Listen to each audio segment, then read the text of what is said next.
everyone, Novels Wonderland here. Thank you all for the love and support you've shown me and the channel. Welcome to Novels Wonderland. Junji Ito. I shall smash Hellstar Remina, chapter 34 to 46, Cultivation, Subduing Demons, middle. 2,693 words. Having enjoyed a delicious meal, Amamiya Rin did not forget his main business. After putting down his bowl and chopsticks, he prepared to enter the practice of the gate of following once again. However, Seiko Busujima and Shizuka Morikawa were far clingier than usual. Rin-kun.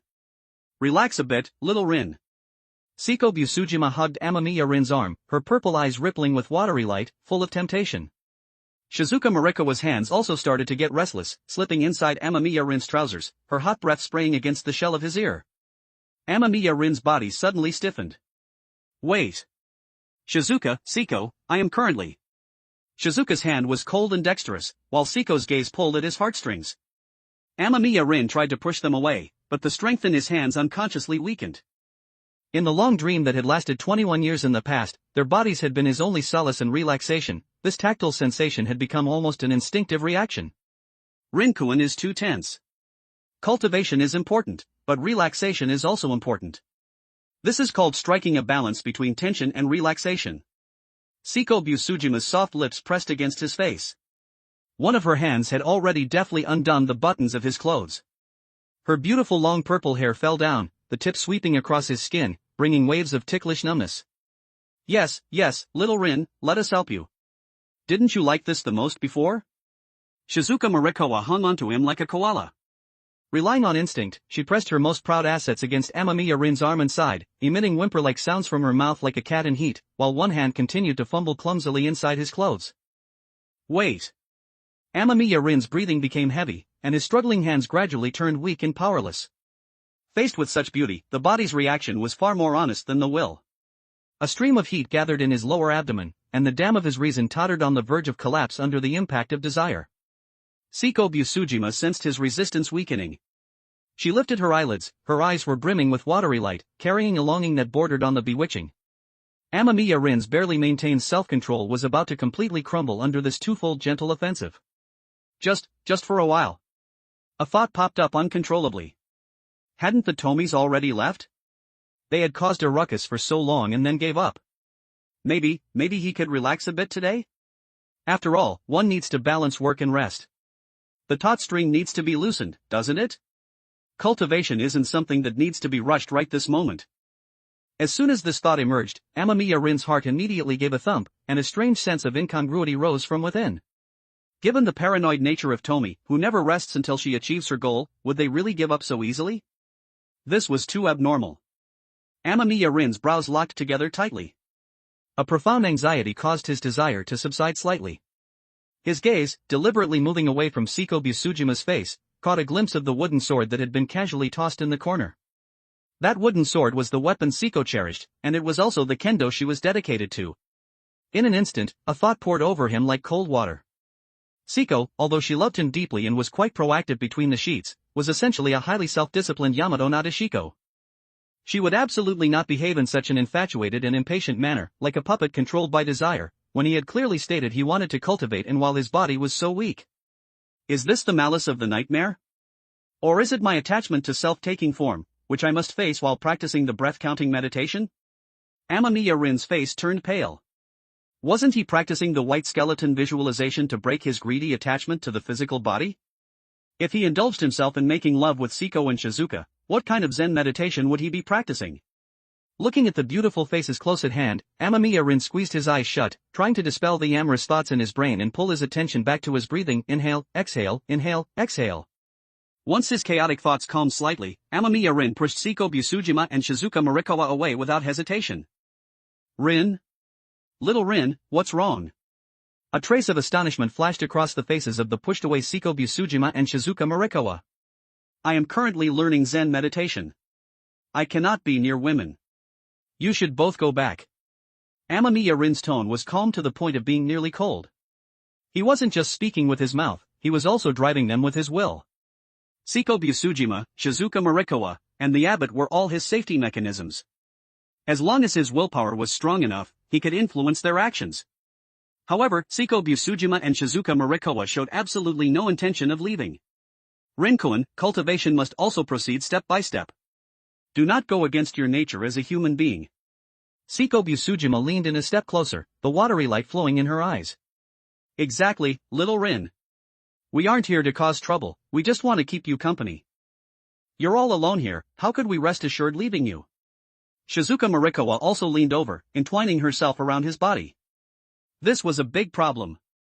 Amamiya Rin's heart sank. In the past 21 years, Seiko Busujima and Shizuka Marikawa would never disobey his orders regarding serious matters. For such a reaction to occur now, was it the influence of the nightmare's will? Just as his thoughts spun like lightning, trying to make sense of this anomaly, his gaze inadvertently swept over Seiko Busujima's face, which was close at hand. That familiar face, which originally combined heroism and gentleness, seemed to be different somewhere. Suddenly, Amamiya Rin's vision froze below Seiko Busujima's left eye. A small beauty mark lay quietly on the edge of her lower eyelid, exuding a bewitching aesthetic. In a flash, an icy chill shot from his tailbone to the top of his head, making Amamiya Rin's scalp tingle. He turned his neck stiffly to look at Shizuka Marikawa, who was still clinging to his side. Below those eyes of hers that always carried a dazed smile, in the exact same position, an identical beauty mark had shockingly appeared. Cold sweat instantly soaked the shirt on his back, sticky and freezing. An unspeakable sense of horror seized Amamiya Rin's throat, making it difficult for him to even breathe. Even my safety mechanisms have been eroded? Amamiya Rin's eye twitched. He knew that Tomi's charm could affect men's memories, but he hadn't expected that even the safety mechanisms formed through his own self-suggestion would be eroded. Seiko Busujima and Shizuka Marikawa might still be their original selves, but they had been infected by the concept of Tomi. That beauty mark was clear proof. Sharaputra, form does not differ from emptiness, emptiness does not differ from form. Form is emptiness, emptiness is form. The same is true of feelings, perceptions, mental formations, and consciousness. Sharaputra, all dharmas are marked with emptiness, they are not born or extinguished, not defiled or pure, not increasing or decreasing. Amamiya Rin took a deep breath, closed his eyes again, and chanted the sutra in a low voice, forcibly gathering his consciousness which was nearly scattering. The scripture flowed through his heart like a clear spring, attempting to douse the restless flames. However, the demonic barrier had already arisen, how could it be easily removed? Seiko Busujima and Shizuka Marikawa did not retreat because of his rejection, instead, they intensified their efforts. Their touches were no longer just gentle caresses but carried a certain urgent and barbaric demand. The rustling sound of friction between clothes, the tactile sensation of roving lips, mixed with sweet, bone-penetrating panting, eroded Amamiya Rin's soul and scorched his reason. Worse still, that familiar and noisy feminine laughter rang out again from outside the courtyard. The Tomis who had left earlier had returned. Like sharks smelling blood, they gathered once more. Hee, didn't expect that, did you? We're back again. Idiot. Dummy. You really fell for it. Look at your ugly state, you're enduring so hard. Come on, enjoy ultimate bliss with us. We'll let you know what the true land of ultimate bliss is. The twittering of swallows and orioles, a fragrant wind rushing to the face. Dozens of Kawakami Tomis swarmed in, giggling. Their faces bore the smugness of a successful scheme and an even more blazing possessiveness. The narrow tea room was filled with beauty symbolizing lust. The abbot, who served as another safety mechanism, had vanished after Amamiya Rin allowed Seiko Busujima and Shizuka Marikawa to enter the tea room. No one was left to block the Tomi's violation. When it came to resisting the Tomi's temptation, Amamiya Rin was truly left to his own efforts. Unknowingly, the tea room was no longer a tea room.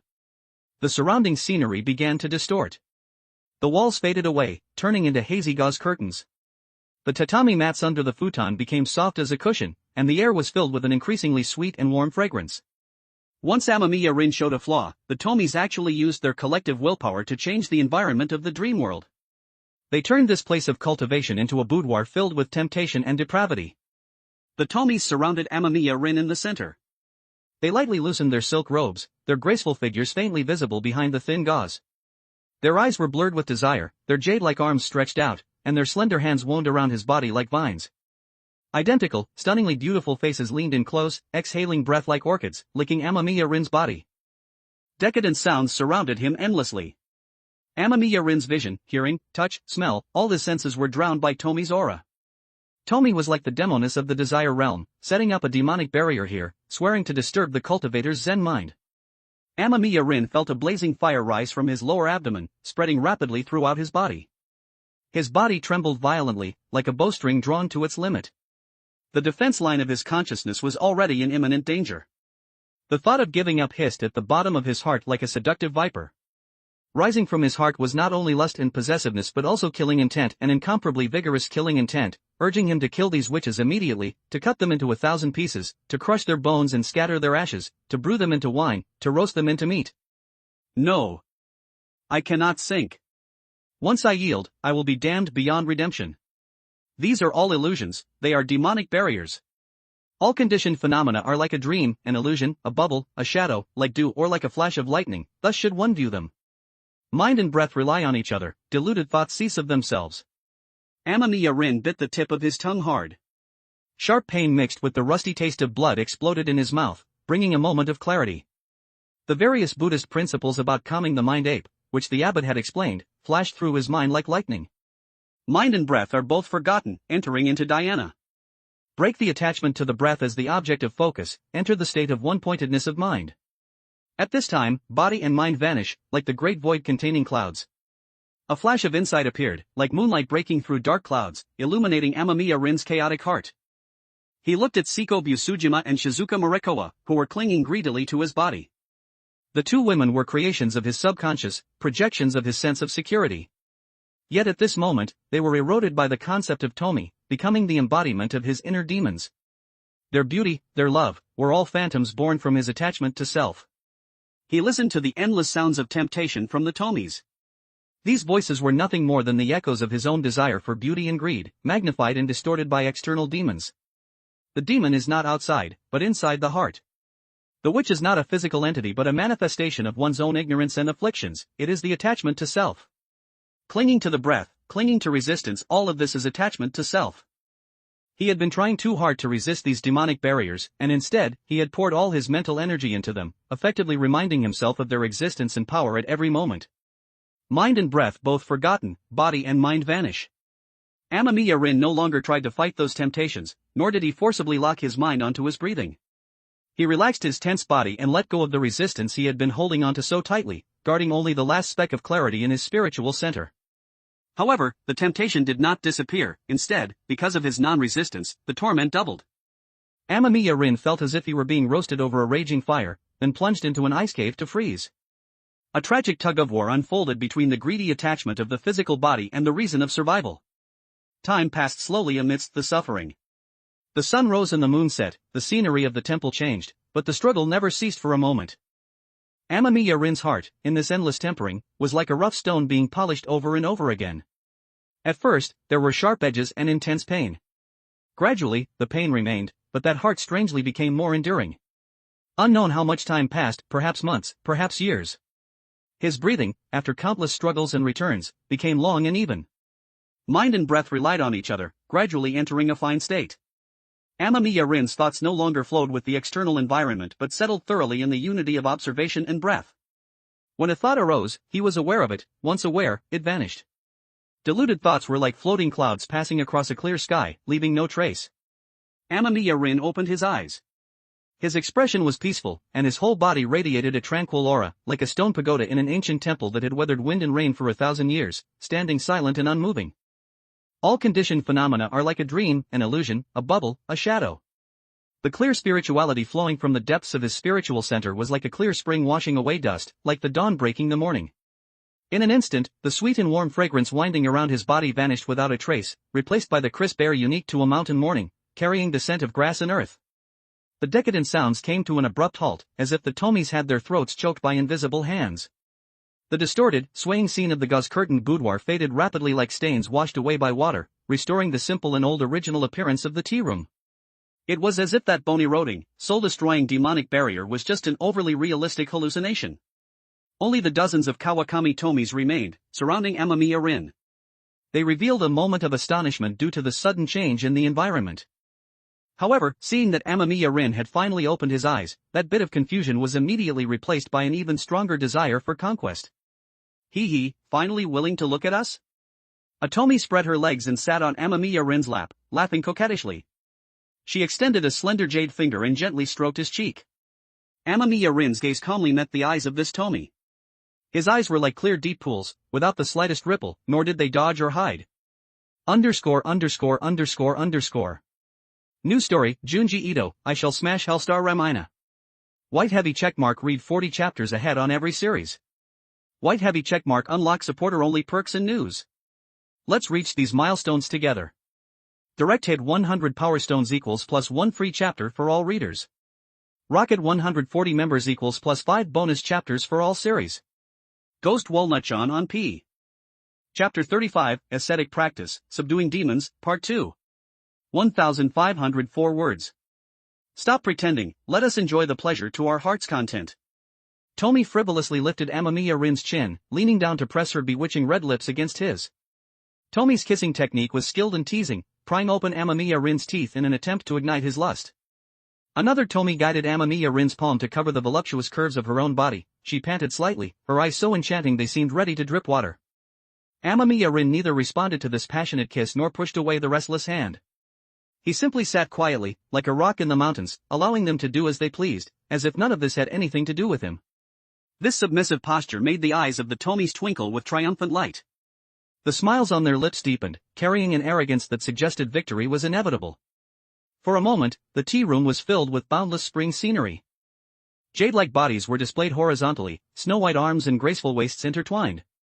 Bold and dissolute panting and moaning rose and fell, weaving a web of desire sufficient to cause any ordinary man's reason to collapse and his blood to surge. However, Amamiya Rin just sat there quietly, letting them act. The clarity in his eyes did not diminish by even half a degree, it was a calmness that pierced through appearances and reached straight to the essence. In his heart at this moment, these skins that could overturn all living beings were no different in essence from the wooden table in the tea room, the futon, or even the wind blowing outside the window. All were phenomena arising from the combination of causes and conditions, existing temporarily, their essence was emptiness. As time passed, the Tomis gradually sensed that something was wrong. Amamiya Rin's body would show physiological reactions due to their caresses, but his breathing remained long and regular throughout. His chest rose and fell steadily, and his heartbeat, transmitted through the skin pressed against him, was shockingly stable. His clear eyes, like the most polished mirror surface, clearly reflected their enchanting, writhing, and infatuated postures. Yet the mirror surface itself remained unrippled, showing no sign of emotional disturbance or confusion. You stinky man! Are you fooling us?" Tomi's voice turned shrill. The smile on her face vanished, replaced by suspicion and anger. "Look out the window." Amamiya Rin's gaze passed over the writhing snow-white torso before him, casting toward the open window of the tea room. In the courtyard, the gnarled branches of the old trees swayed slightly in the wind, and a few leaves that had withered early swirled as they fell. "Look at what?" The Tomi straddling his legs frowned impatiently, but she subconsciously turned her head to follow his line of sight. The other Tomis also looked out the window one after another, seeing only the wind blowing the trees and the clouds rolling and unfurling, a typical scene in a mountain temple. Amamiya Rin's voice sounded peacefully, calm as an ancient well. "Tell me, is the wind moving, or is the tree moving?"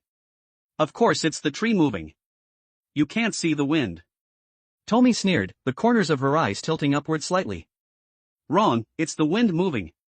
Just because wind is invisible doesn't mean it doesn't exist. How could a tree move on its own?" Another Tomi raised her head and retorted against the first Tomi. "It's clearly the wind. It's the tree. It's the wind." A simple question immediately sparked a small dispute among the Tomis. Dozens of identical mouths each held their own opinion, their crisp and charming voices mixing together. The ambiguous and erotic atmosphere was diluted significantly by this meaningless quarrel.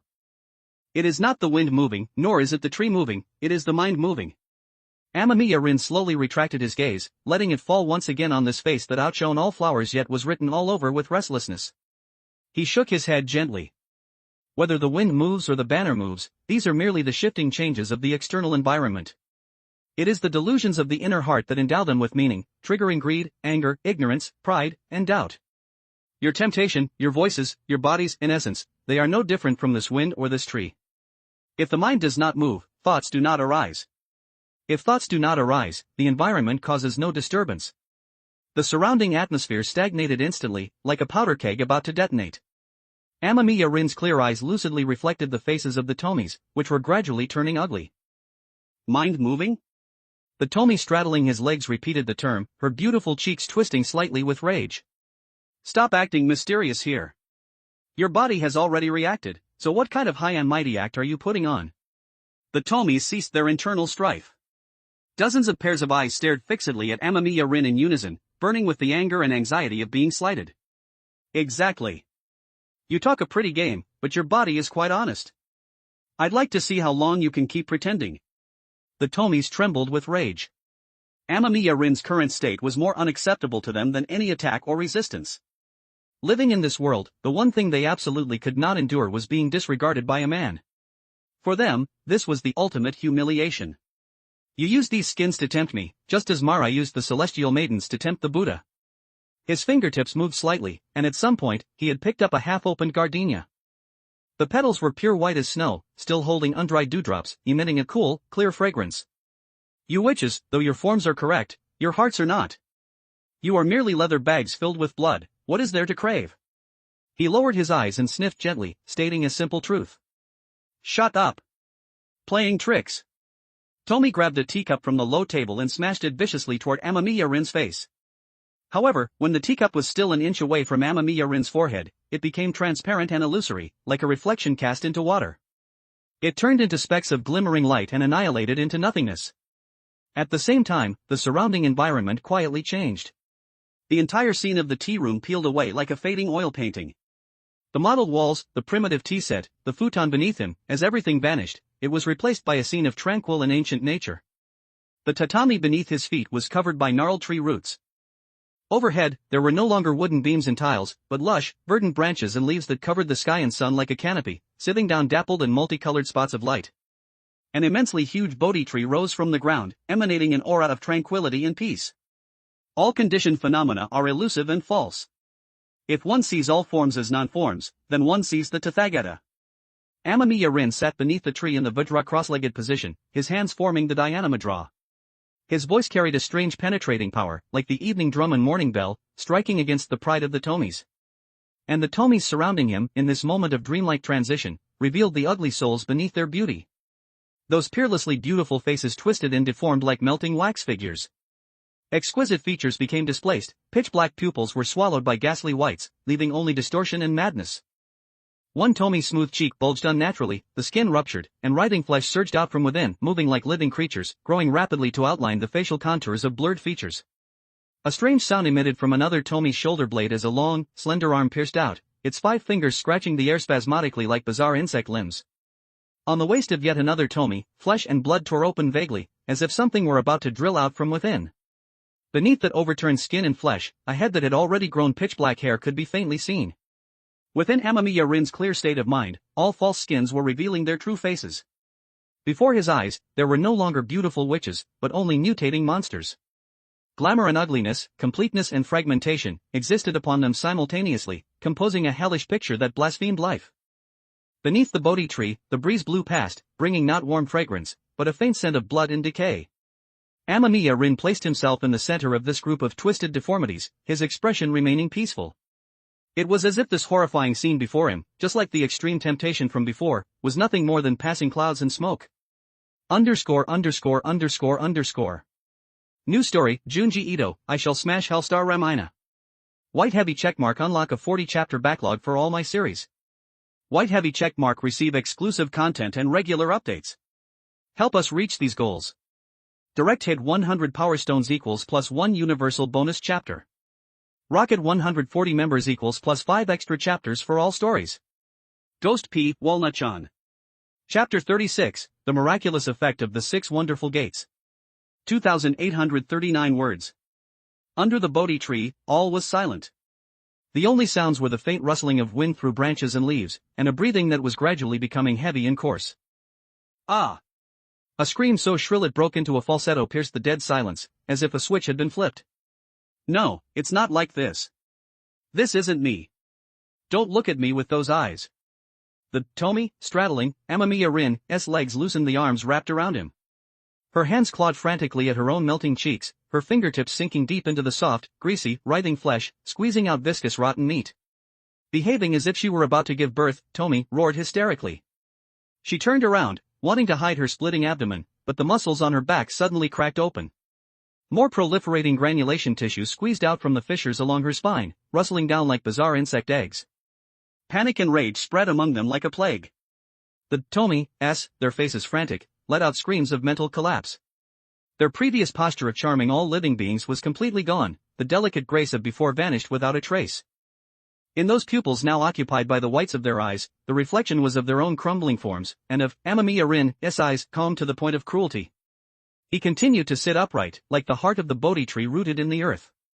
His limpid gaze was like a bright mirror, clearly reflecting their current wretchedness, deformity, and madness.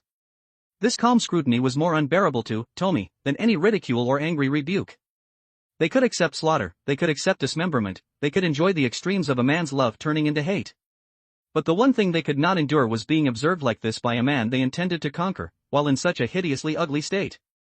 The immense disparity tore apart their vain and arrogant hearts. The game of seduction turned into a public execution, the carefully crafted atmosphere of charm was wiped out, leaving only the essential nature they were unwilling to face. Those who seek me by form, and those who seek me by sound, are walking on a deviant path, and cannot perceive the Tathagata. Under the Bodhi tree, Amamiya Rin's posture was upright, seeming to merge as one with the ancient giant tree. A gardenia bloomed between his fingers, emitting a hazy glimmer that shrouded his peaceful face in a holy atmosphere. Enough! Shut up! I won't listen. I won't listen. You monster! Faced with Amamiya Rin's gaze and listening to his voice, the Tomi's acted like vampires scorched by sunlight. They struggled to crawl up from the ground where the Bodhi roots were entangled, their figures stumbling as they fled in panic toward the mountain gate. Amamiya Rin remained seated under the Bodhi tree, the aura of clarity and tranquility around him settling even deeper. With a shift of his mind, in almost the blink of an eye, the Tomi's who had just fled in disarray reappeared under the Bodhi tree, not a single one missing. Panic and hatred still lingered on their faces, and they seemed bewildered as to why they had returned. What is going on? Didn't we already? Is this his doing? Voices of shock and suspicion rang out. The Tomi's looked at Amamiya Rin and subconsciously turned to flee again. However, a bizarre thing happened. No matter how fast they ran or how far they went, in the next instant, their figures were pulled back as if by invisible threads. Instantly, they returned beneath that massive Bodhi tree, returning to Amamiya Rin's gaze. Space seemed to have formed a closed-loop maze here, and at the center, there was only Amamiya Rin and the Bodhi tree beneath him. For 8 years of cultivation, the Tomi's used the time to torture Amamiya Rin, while Amamiya Rin used the time to accept the Tomi's demonic trials, sitting in dhyana to stabilize his mind and cultivate a higher state of mental existence. Regarding interference in the dream world, Amamiya Rin was now superior to Tomi. Shariputra. Form does not differ from emptiness, emptiness does not differ from form. Form is emptiness, emptiness is form. The same is true of feelings, perceptions, mental formations, and consciousness. Amamiya Rin recited the mantra from the Heart Sutra, his gaze calmly sweeping over those twisted figures. You cling to appearances, thinking yourselves the fairest of all flowers, yet you do not know that this skin bag is merely a temporary existence brought about by a combination of causes and conditions. When beautiful, you arrogantly give rise to pride, when ugly, you give rise to terror and madness. The mind turns with the environment, sinking into the sea of suffering, unable to be at ease. As the scriptures resonated, the branches and leaves of the Bodhi tree moved without wind, emitting a pleasant rustling sound as if in harmony. On the ground beneath the tree, phantom images of golden lotuses actually emerged from the void, spinning into existence and then vanishing. An aura that was auspicious, tranquil, and magnificent shrouded the temple. Shariputra. All dharmas are marked with emptiness, they are not born or extinguished, not defiled or pure, not increasing or decreasing. Therefore, in emptiness there is no form, no feeling, perception, mental formations, or consciousness. No eye, ear, nose, tongue, body, or mind, no form, sound, smell, taste, touch, or dharmas. Stop reading. Stop reading it. Shut up. It's so annoying. So noisy. Who wants to listen to this ghost stuff? Are you trying to illegally imprison us? Amamiya Rin. The Tomi's looked ferocious, their twisted expressions filled with disgust and impatience. Shrill shrieks and chaotic noises erupted, as if they wanted to use a louder volume to drown out the scripture that upset their minds. Some Tomi's angrily tore off their bras and threw them at Amamiya Rin, but the moment the objects came close, they vanished quietly like ripples in still water, not raising even a single wave. As the scriptures flowed, the branches and leaves of the Bodhi tree became even more verdant. The phantom golden lotuses that spun into and out of existence gradually solidified, blooming quietly one after another, emitting the pure fragrance of sandalwood. Tiny motes of light coalesce like fireflies, yet also like heavenly flowers falling in profusion, touching nothing. The mark of self, the mark of person, the mark of sentient beings, the mark of a lifespan. Amamiya Rin turned a deaf ear to the Tomi's resistance. His voice was like a murmuring brook, lingering and echoing around the Bodhi tree. You fight, you envy, you claim to be the only one, insisting that I am, Tomi, and others are fakes. This is the mark of self. Distinguishing between you and me, this is the mark of person. Seeing many of your own kind and giving rise to hatred or love, this is the mark of sentient beings. Desiring beauty to remain forever, this is the mark of a lifespan. If the four marks are not broken, one falls forever into the cycle of affliction. I'll do whatever I love to do. What business is it of yours? Annoying. Annoying. What mark of self, mark of others? I am me. There is only one, Kawakami Tomi. That is me. The Tomi's screamed at the top of their lungs, making a huge racket, not taking a single word to heart. However, their protests and struggles appeared pale and powerless before Amamiya Rin. Amamiya Rin simply recited the scriptures calmly. This recitation was not only for the Tomi's, he was merely leaving an impression of Diana and breaking attachment on the Tomi's brains. The most important thing was his own cultivation. Counting, following, stopping, contemplating, returning, purifying, he had already cultivated 3 of the 6 wondrous gates, achieving Dhyana. The latter 3 were the gates of wisdom. He intended to use the Heart Sutra, the Diamond Sutra, and the White Skeleton visualization to cultivate the wisdom of analyzing the body and mind, experiencing the realm of emptiness. The sun rose and the moon set, the stars shifted and the dipper turned. In this Bodhi arena manifested by Amamiya Rin's mind, time lost its external meaning. Amamiya Rin's mind was steadfast.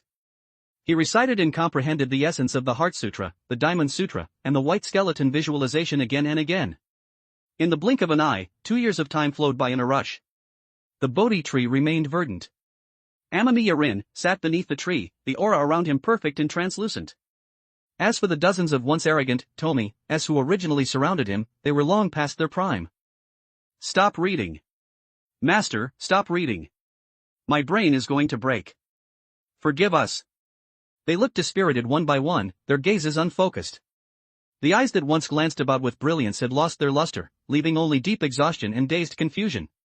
Although those mutated limbs had long since returned to ordinary human forms, the aggressive demonic charm upon them was already dim and dull, like ashes thoroughly extinguished by rain. Tomi just sat there sluggishly. Occasionally, in the intervals of Amamiya Rin's chanting, she would let out a few dreamlike sounds, but she no longer even had the strength to cover her ears. On this day, Amamiya Rin suddenly felt a sensation in his heart. He stopped chanting, his limpid gaze sweeping over these Tomi's before him who had been forcibly converted by the Buddhist Dharma for 3 years. The dream, it is time to wake. He spoke softly, like a sigh. In the next moment, the surrounding Bodhi tree and the mountain forest scenery began to ripple like water, finally shattering completely. When Amamiya Rin's vision cleared again, what met his eyes was the simple wooden ceiling of the guest room at Kokoko Temple. Outside the window, the sky was dimly lit, it was exactly the break of dawn. Amamiya Rin slowly straightened his upper body. His body was still weak, and the soreness from being bedridden for so long had not disappeared. However, the look in his eyes was completely different from before he fell asleep. There was no longer anxiety or unease within them, replaced instead by a tranquility as deep as a pool. The 10 years of cultivation in the dream seemed to have tempered his soul all over again. He gently moved his fingers, feeling the solid tactile sensation of the real world. In his mind, there were no longer noisy flirtations, curses, or pleadings. That psychic network once filled with the distracted thoughts of the Tomi's was now dead silent. Not disconnected, but the owners of those voices seemed to have fallen into some kind of dormant state. 8 years of tug-of-war, 2 years of cleansing, it had caused extremely severe trauma to the Tomi's.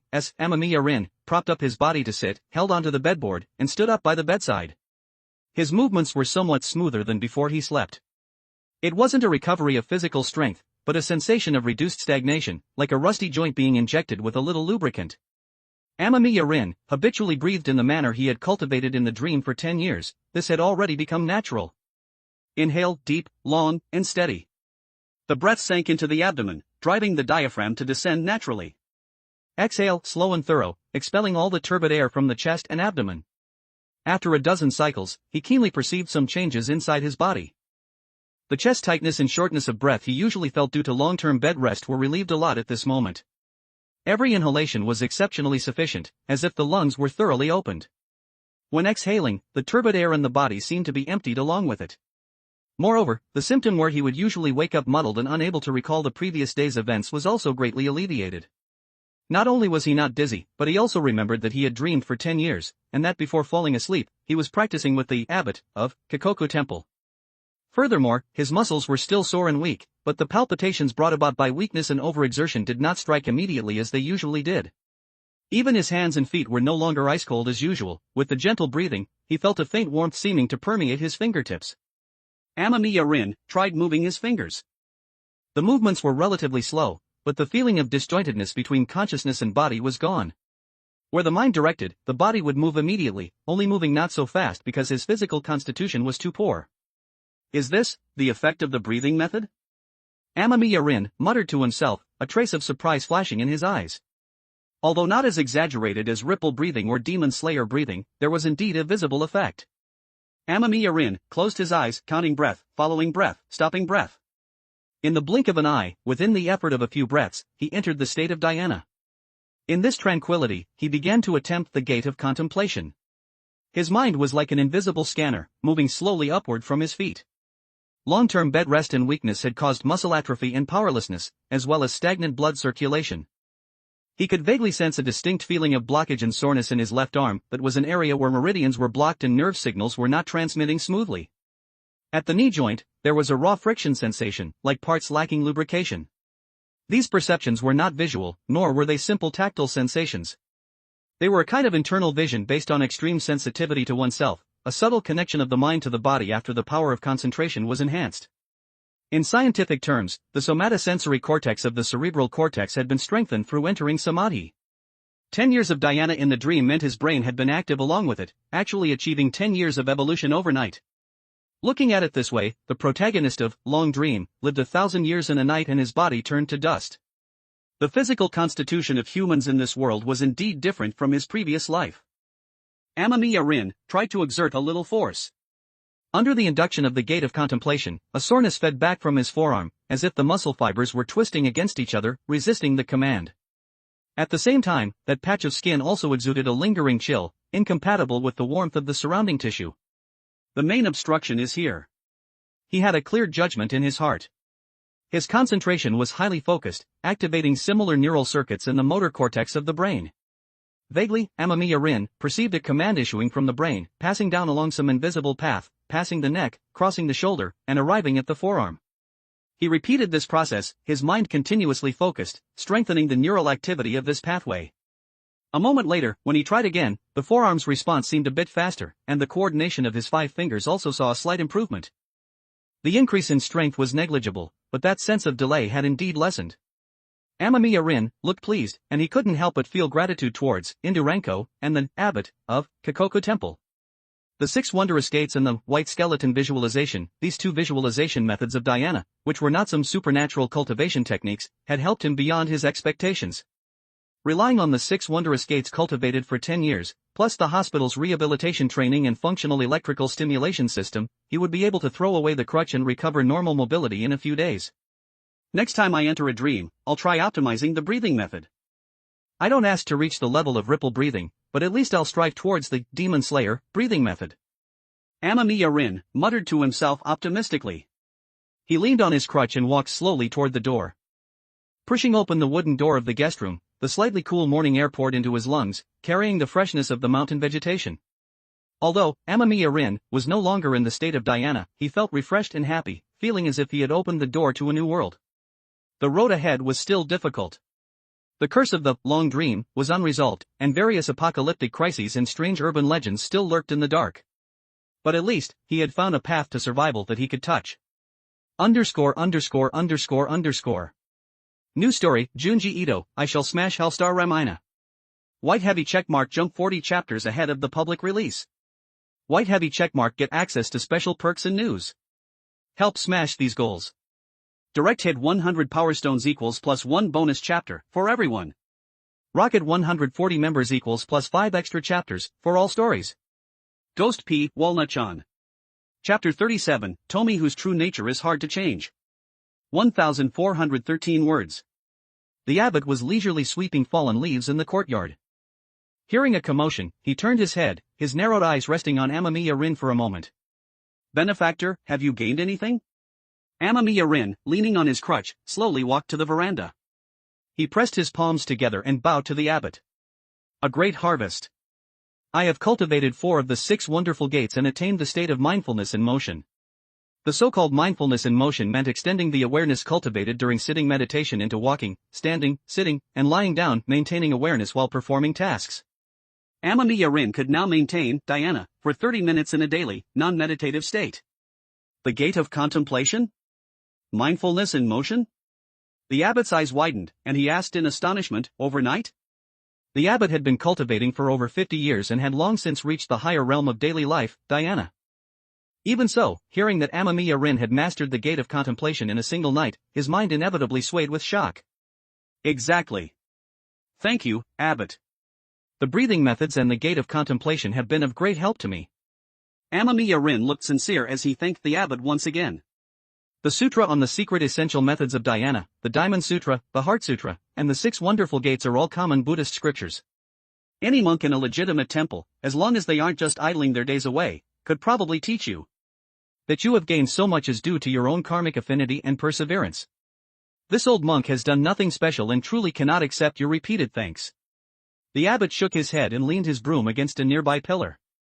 He returned the bow with palms pressed together, a look of gratification flowing from his eyes as he regarded Amamiya Rin.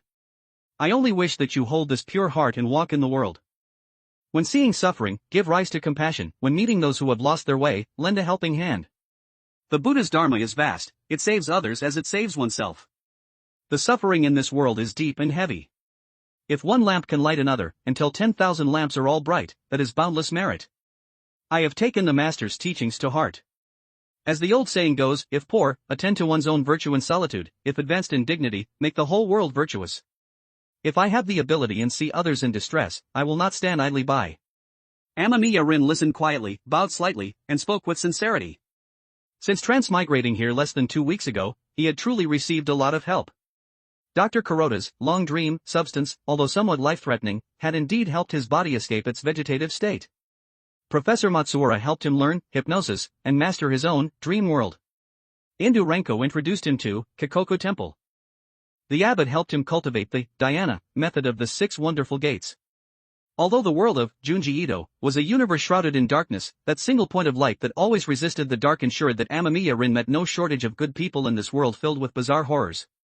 Speaking of which, although Junji Ito's works are very despairing, the underlying tone still emphasizes that good and evil have their retribution.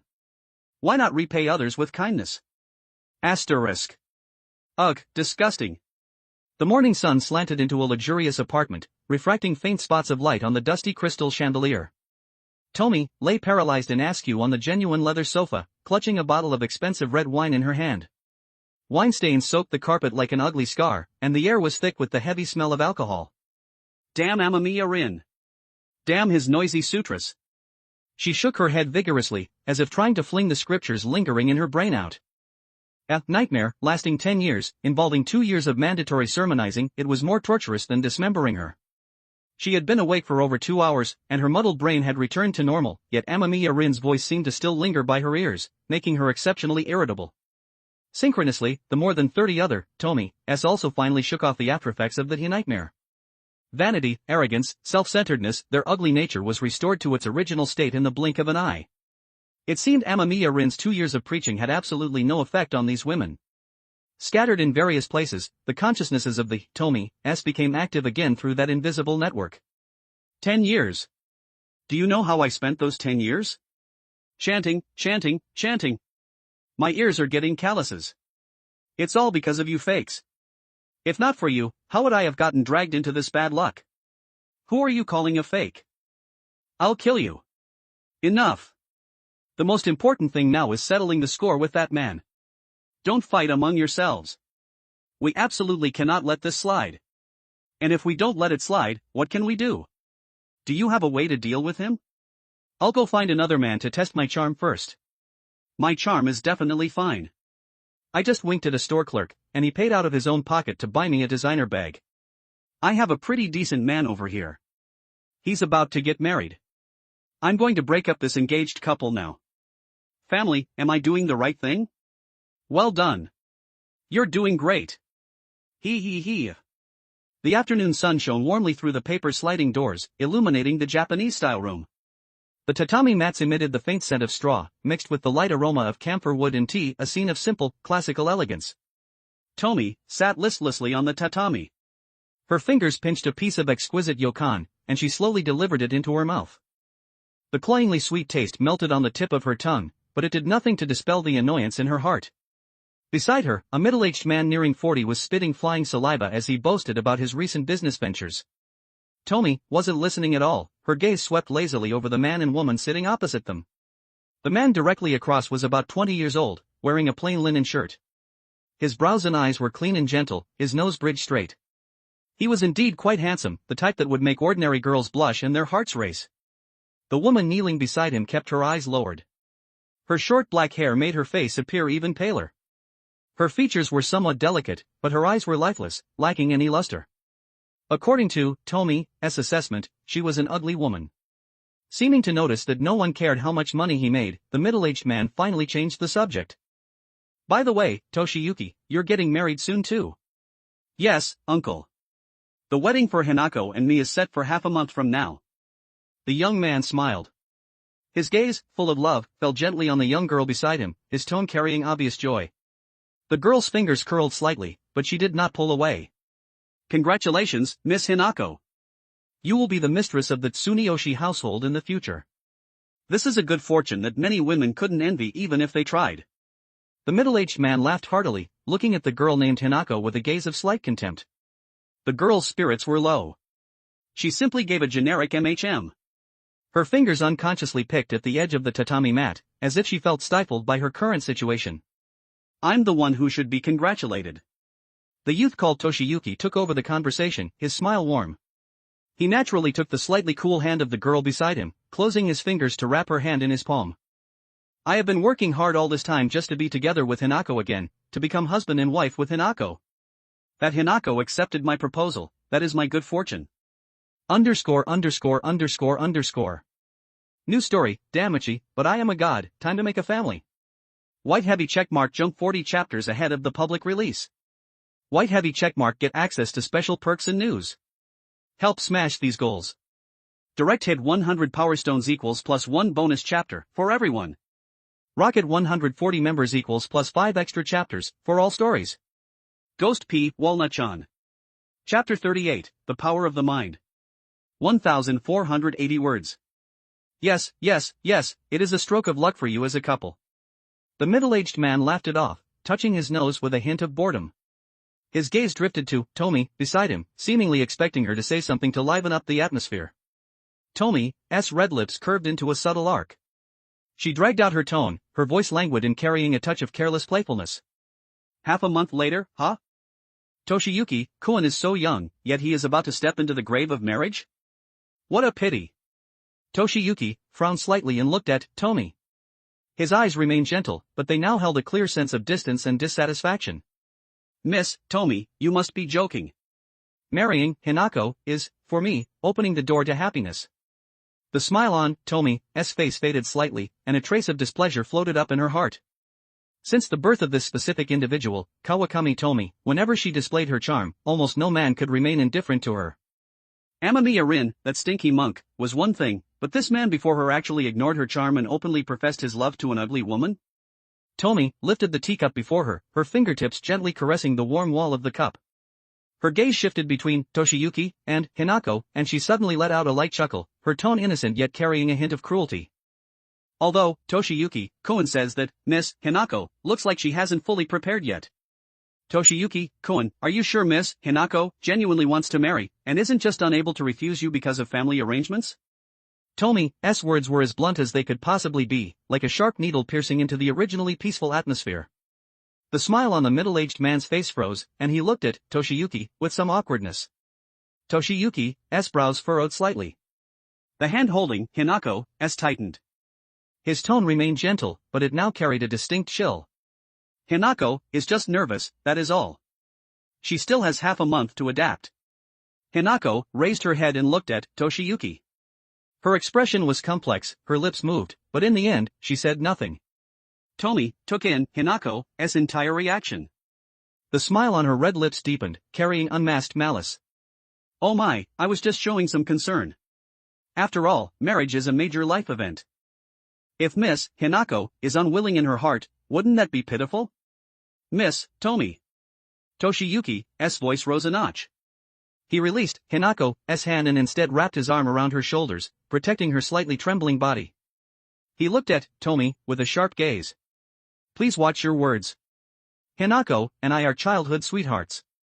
We have been corresponding and expressing our feelings to each other for many years.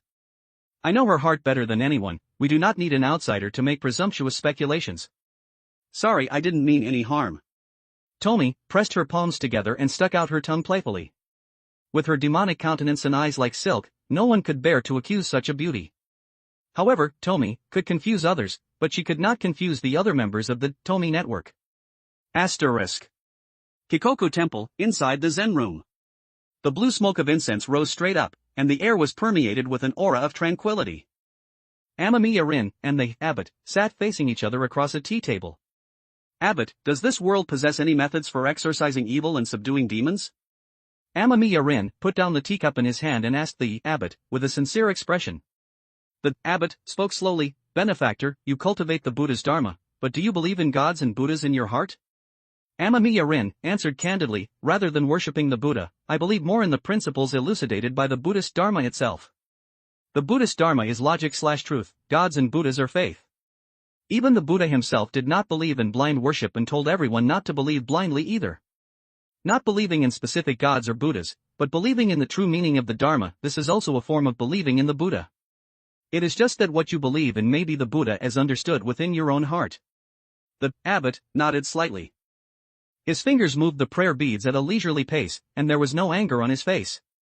It is recorded in the Kanjaku Monogatari that Kobo Daisher once held a rain prayer ritual by order of Emperor Juinna, making offerings to Zenio Ryuo according to esoteric Buddhist rites. Once the ritual was completed, sweet rain fell from the heavens, nourishing the entire country. There was also a monk named Jino. Seeing the killing stone, bringing disaster to the world, he saw the true form of Tamamonome, the white-faced golden-furred nine-tailed fox, in a dream. After waking from the dream, he held a vajra and struck the stone 3 times. The killing stone shattered at the sound, and the fragments scattered everywhere. The former event is not recorded in official history, which only states that there was a spring drought in the first year of Tencho and envoys were sent to pray for rain. The latter is also mostly folklore. However, the vajra used by the monk Jeno back then is indeed preserved in this temple. Amamiya Rin's eyes revealed a look of doubt. Does the abbot mean that gods and Buddhas truly exist in this world? In his understanding, Junji Ito's worldview contained ghosts, hell, and various supernatural entities, but it seemed there had never been a direct manifestation of gods or Buddhas in the true sense. The abbot shook his head. He slowly stood up, walked to the Buddhist altar, took out an ancient vajra, and handed it over. This is the vajra left behind by the monk Jino. Benefactor, please take a look. Does it appear to be some incredible magical treasure? Amamiya Rin took the vajra. It felt heavy and cold in his hands. He examined it repeatedly. The object was about the length of a forearm, dark in color, and covered with traces of wear from the passage of time. However, no matter how he looked at it, there was nothing special about it. It was just an antique from a long time ago. I cannot see anything special. Amamiya Rin placed it gently back on the tea table and spoke truthfully. Because it was originally forged by an ordinary blacksmith. However, Ranko once relied on it to destroy the wraith of the white-faced golden-furred nine-tailed fox that revived from a fragment of the killing stone. The abbot stated this calmly. Officer, Indu, is actually that strong? Amamiya Rin was startled. That was a nine-tailed fox, after all. Even if it was just a wraith born from a fragment of the killing stone in some fantasy manga, it could serve as a mid-stage boss. He knew that characters with squinty eyes were monsters, but he didn't expect Officer Indu to be strong to this degree. The abbot returned the vajra to its original place and asked Amamiya Rin. Why do you think this ordinary vajra could help, Ranko, eliminate the nine-tailed fox's wraith? Amamiya Rin shook his head. The abbot said, this country has had the concept of 8 million gods since ancient times. Mountains, rivers, grass, trees, tools, and utensils can all harbor gods. This does not mean they are born sacred, but rather due to human cognition. Essentially, it is using an unknown perspective to explain the incomprehensible myriad phenomena of the universe. Long-term belief makes them special. Absolute sincerity can crack open metal and stone. Kobo Daishirin Master Jinno did not necessarily pray to a specific god to achieve supernatural phenomena. Amamiya Rin looked thoughtful. In other words, the special power actually originates from the recognition of the collective unconscious? The Vajra could subdue the nine-tailed fox's wraith because Officer Indu believed the Vajra had such ability, and over the long years, the beliefs of countless people also endowed the Vajra with the meaning of subduing demons. The abbot nodded, expressing approval of Amamiya Rin's conclusion. Just like a knife. In the hands of a chef, it is a tool for cooking; in the hands of a samurai, it is a weapon for slaughter; and in a ritual, it can become a sacred ceremonial vessel. The object itself does not change, what changes is the person using it and the mind viewing it. Even personal conviction, obsession, and desire can possess powerful strength, enough to even distort reality. New story, Junji Ito, I shall smash Hellstar Remina. White heavy checkmark, read 40 chapters ahead on all series. White heavy checkmark, get exclusive content and updates. Help us hit our targets. Direct hit 100 power stones equals plus 1 free chapter for all. Rocket 140 members equals plus 5 bonus chapters, all stories. Ghost P. Walnut-chan. Chapter 39, 5 senses synchronization. 1434 words. With that said, the abbot paused for a moment, then recounted a story to Amamiya Rin, a personal experience of his own. I once saw women who worked as weeping women at Nakazaka, in the OU region. They wept for the deceased, and the tears and sorrow of the dead flowed from their eyes, allowing the dead to attain Buddhahood. Tracing it back to the source, it began with an immortal named Lady Rue. She was a survivor of a drought 200 years ago. Her sorrow, and the sorrow of her dying compatriots, flowed out through her tears, forming a lake and resolving the drought. The people who followed her believed that by mourning the dead and feeling their sorrow, one could shed tears on their behalf. When the sorrow of the dead was exhausted through these tears, the dead could attain Buddhahood. Consequently, the people there all possessed a constitution where they would shed tears the moment someone died. Nakazaka? Amamiya Rin remembered this place. It was also from a work by Junji Ito, and the general content was just as the abbot described. Is this what they call mind over matter? Amamiya Rin seemed to grasp something. In his impression, the power of the mind, or rather will, occupied a large portion of the Junji Ito series. Long Dream and Travelogue of the Succubus were practically mass-produced psionic ascensions. The former involved eternal life within a dream, while the latter involved merging as one with the universe. Recovering his train of thought, Amamiya Rin pressed the abbot, in that case, there may not necessarily be gods and Buddhas in the world, but because some people firmly believe in the protection of gods and Buddhas, they are able to exorcise evil with just pure salt? The abbot approved of Amamiya Rin's conclusion. That is exactly the principle. Ghosts are also transformations of the mind's intent. They are born of desire and obsession. Ghosts without desire or want have long since entered the Yellow Springs. To deal with ghosts of the present world, it does not matter if you do not believe in gods or Buddhas. As long as your will is stronger than theirs, before you, they are no different from humans with physical bodies. Amamiya Rin suddenly saw the light. He didn't need to learn any specific methods for exorcising evil or subduing demons at all. Because the 6 wonderful gates he was studying were, in themselves, a cultivation path capable of dealing with ghosts. Suddenly, the hand with which Amamiya Rin held his teacup paused. He frowned slightly, his expression darkening, and he muttered to himself in displeasure. Rivers and mountains may change, but one's true nature is hard to alter. How long has it been since they settled down? They are starting to stir up trouble again. While the Tomis were discussing how to deal with him, Amamiya Rin, who was also within the Tomi network, had been listening to it all. Previously, he used self-suggestion to construct a psychological defense line as a firewall to filter out the thoughts of other Tomis. Although it wasn't very useful, it could barely manage to cause phenomena of signal instability, intermittence, and delay. Ever since successfully cultivating the white skeleton visualization and becoming able to ignore the Tomi's charm, Amamiya Rin had abandoned that resistance, allowing the signal to return to normal. Now, Amamiya Rin could clearly perceive every single thought in the Tomi network, and it would not cause chaos in his brain. When the Tomis were denouncing him earlier, he paid no mind, but now that a Tomi was about to commit evil again, he could not turn a deaf ear. What is the matter, benefactor? Amamiya Rin's sudden behavior puzzled the abbot. It is, Tomi. Due to some past experiences, I can sense Tomi and the others.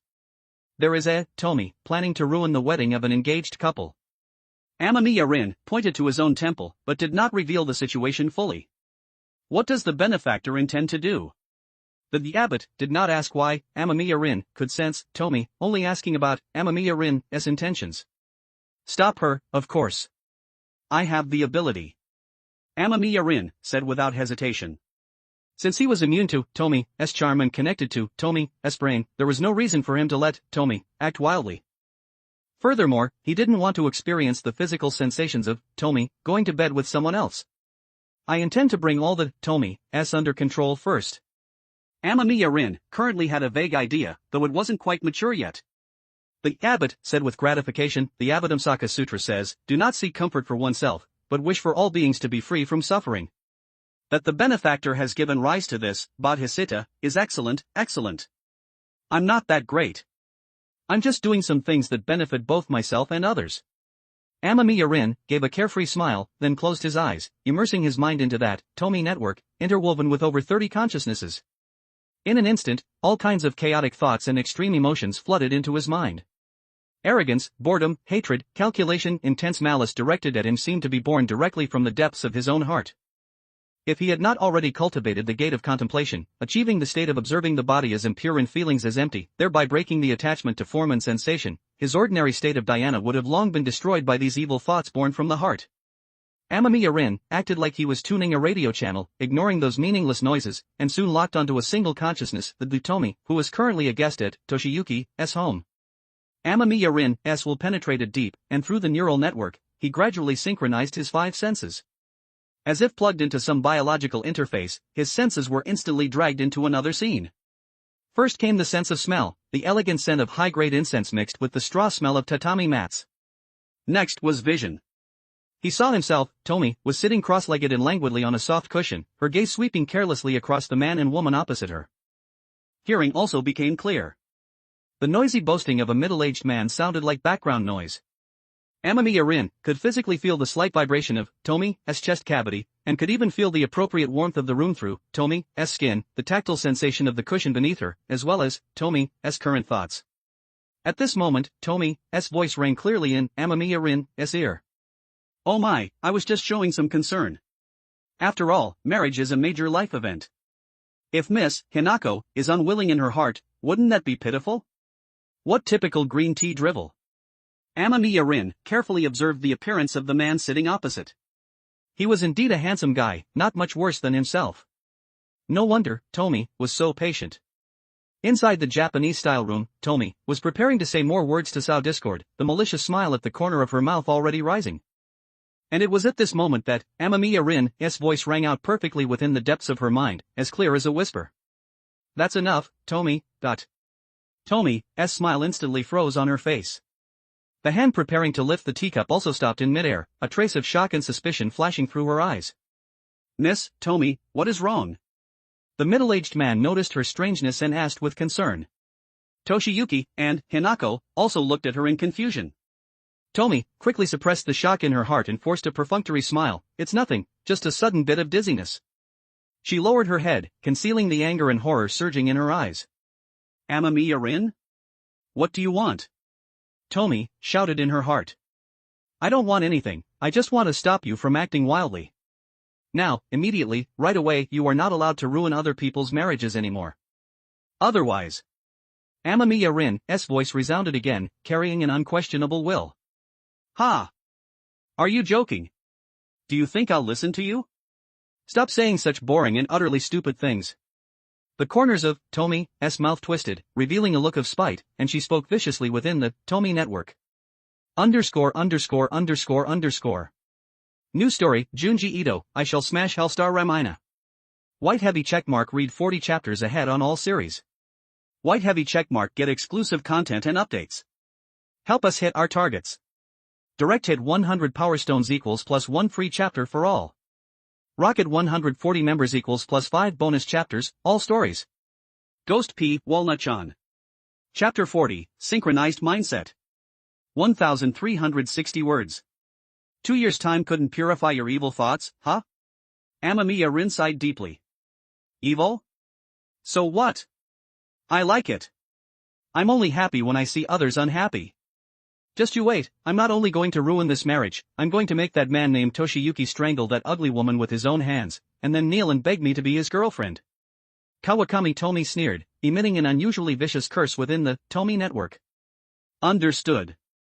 For people like you, there's no need for kind words. To guide you towards goodness, I can only use mandatory measures. Amamiya Rin's disappointment and resolve spread along the nerves of the Tomi network. Feeling Rin's will, Kawakami Tomi's heartbeat skipped a beat involuntarily. Kawakami Tomi bit her lower lip lightly, a trace of chill passing through her heart. Instinctive fear gave rise to the thought of temporarily avoiding his sharp edge. Oh, fighting? This guy is too arrogant, right? Daring to boss us around. Exactly, a cripple who can't even walk properly dares to speak so shamelessly. We've rolled through blades and guns, let's not lose face. Right, look sharp. However, just as Kawakami Tomi considered retreating, the voices of the other Tomis rang out. A crowd of Tomis, with the mentality of spectators who don't mind if the trouble gets bigger, fanned the flames within the Tomi network. Tomi's snickering and discussions ignited Kawakami Tomi's anger. There were three things she found most unbearable. First, men ignoring her charm. Second, the appearance of fakes. Third, being looked down upon by fakes. These three things were all blows to her self-esteem. Amamiya Rin. Idiot. Idiot. You damn cripple who struggles even to walk. What gives you the right to show off your power to me? Want me to listen to you? Fine. Kneel down and beg me. Lick my toes, and I might consider it. Kawakami Tomi clamored loudly in the Tomi network. All right. Well said. Good job. Beautiful. Didn't shame the name Kawakami Tomi. The schadenfreude-filled agreement of the Tomis buzzed along like a swarm of noisy flies. Faced with the boiling malice in the network, Amamiya Rin's response was simple and direct. All conditioned phenomena are like a dream, an illusion, a bubble, a shadow, like dew or like a flash of lightning, thus should one view them. Amamiya Rin's hands naturally overlapped in front of his knees, forming the Dhyana Mudra, and he silently recited a passage from the Diamond Sutra. A short verse of scripture, like a drop of cold water falling into boiling oil, exploded within the noisy consciousness network of the Tomis. They had heard this scripture to the point of nausea during the 2-year-long dream.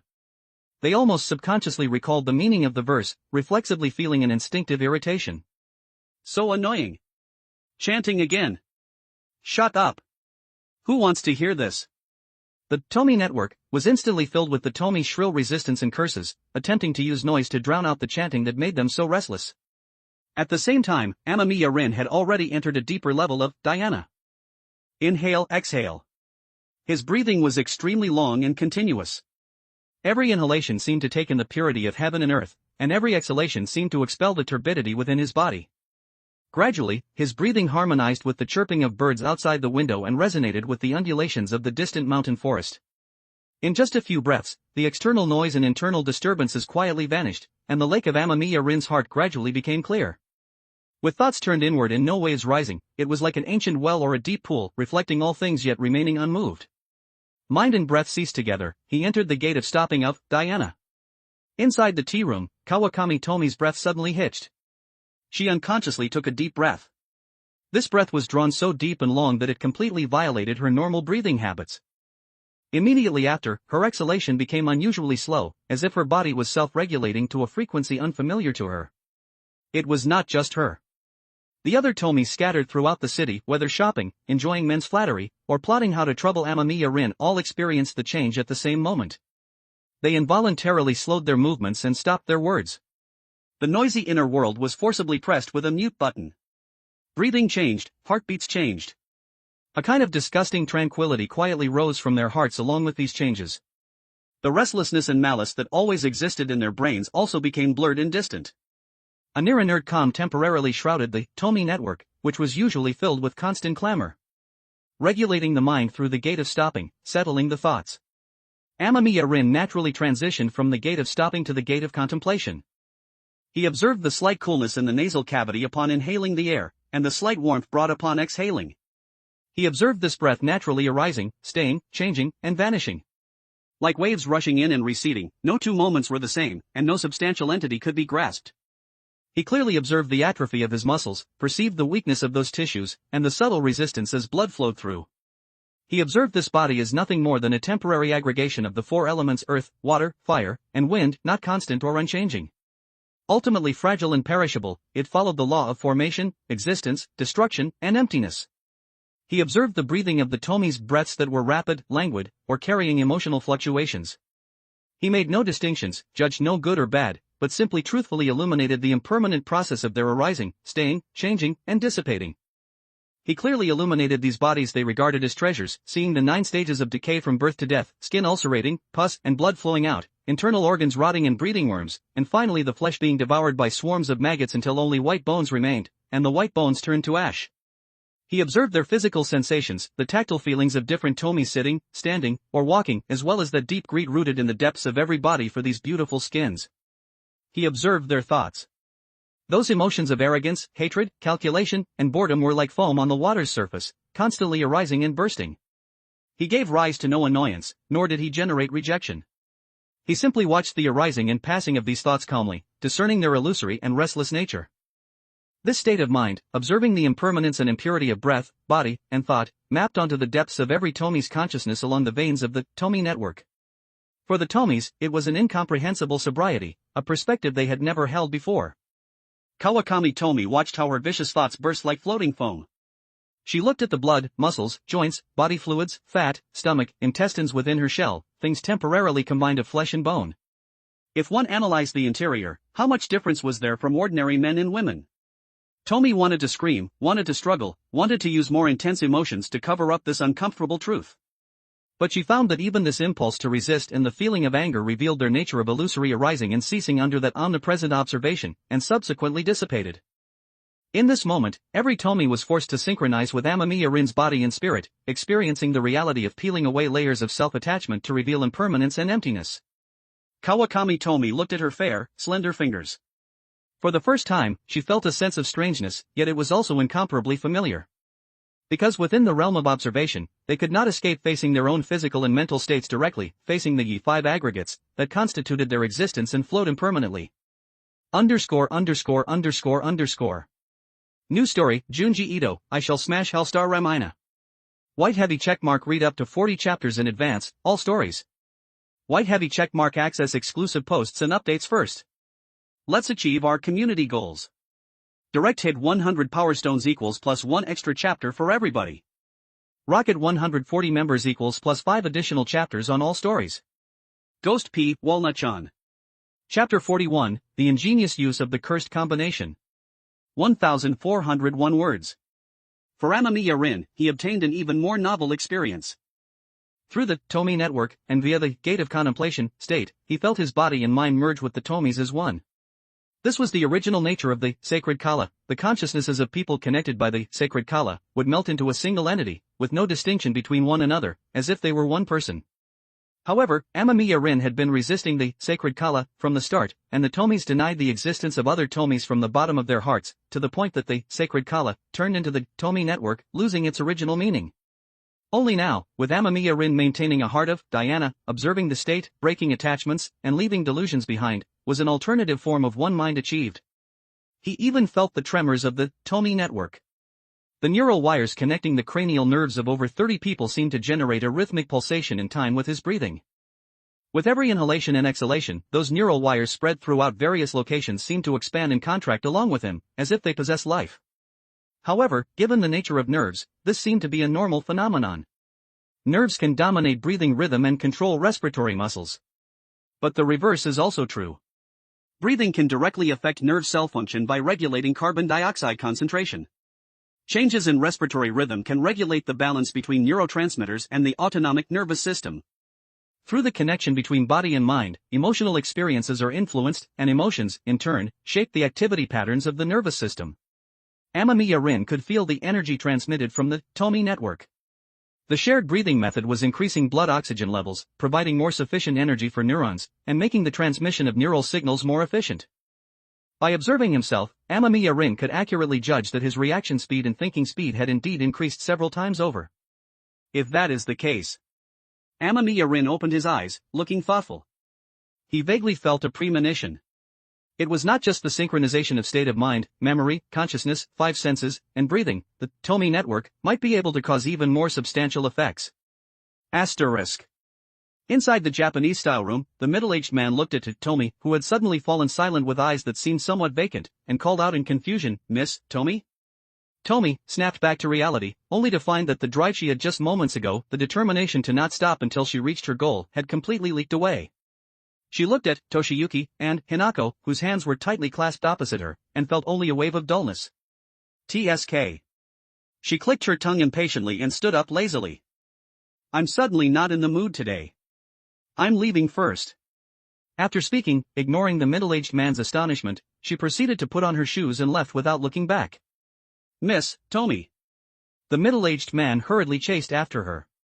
But Tomi, who had no interest in him to begin with, and had now experienced the Diana state of the Six Wonderful Gates once, how could she have the mind to pay attention to him? Kawakami Tomi's mind was already immersed in the Tomi network. The other, Tomi's, too, after Amamiya Rin ended his Diana, came back to their senses one after another, making the Tomi network lively once again. What is going on? That feeling. Super bad. Seeing everything too clearly. That's disgusting. Amamiya Rin, you guy. This is brainwashing, right? This is absolutely brainwashing, isn't it? What a terrible guy, actually brainwashing beautiful girls like us. If we call the police, he'll definitely be taken away, right? It is brainwashing. Made me lose all interest. Now I can't work up any energy for the engaged couple at all. Let them do whatever they love to do. However, I think there is no way they can marry smoothly, and even if they do marry smoothly, it's impossible for them to love each other. Why is that? Although that man loves his fiancée very much, I saw it very clearly, that woman is rejecting this marriage. Whatever, whether they are happy or not is none of my business, as long as I am happy. The Tomi's began to complain one after another in the Tomi network. However, because they had just experienced Diana once, their evil thoughts had dissipated and their states of mind were peaceful. Their complaints did not carry much malice, but were rather like acting spoiled to express their dissatisfaction. It was just that, although it was a spoiled sort of complaining, their indifference could still be heard. Although Diana had settled their hearts, it failed to give them empathy. As for how long the afterglow of this state of mind could remain, that was also a question. In any case, Amamiya Rin did not think a single session of Diana could make the Tomi's completely turn over a new leaf. It isn't brainwashing. This is using the most direct method to make you mend your ways. Amamiya Rin naturally joined the conversation, speaking in a tone as if chatting with friends. Ha! What mend our ways? Even if it is mending our ways, this kind of behavior is still brainwashing in the end, isn't it? Kawakami Tomi could not help but retort. You should be secretly rejoicing. I shared my Diana cultivation directly with you all. A state that ordinary monks might not reach even after 30 years of practice, you all achieved in just a few minutes. Put into a web novel from the big country next door, this would count as a great opportunity. Speaking of this, Amamiya Rin could not help but recall a web novel trope he had seen in his past life. There was a genre of simultaneous transmigration where a person's soul splits into 99 parts when transmigrating, going to different worlds. When the split souls contact each other, they can share each other's abilities. If I do it like this. A bolt of lightning flashed through Amamiya Rin's mind. His eyes lit up slightly, the idea that was previously immature completely matured amidst this unintentional banter. Right. He could completely utilize the Tomi network to construct a sharing platform for simultaneous transmigration. Every person connected by the Tomi network could share the skills they learned with others through the Tomi network. Although it wouldn't be as swift as that kind of platform in simultaneous transmigration, skills outside of state of mind and knowledge would still require personal practice.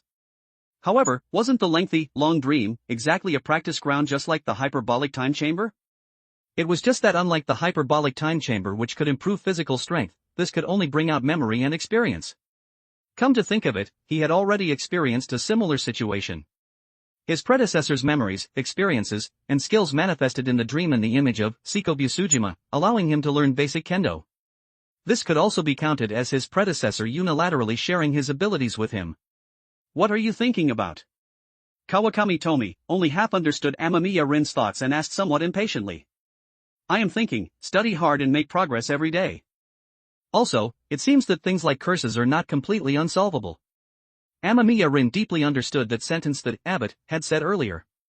A knife, in the hands of a chef, is a tool for cooking, in the hands of a samurai, it is a weapon for slaughter, and in a ritual, it can become a sacred ceremonial vessel.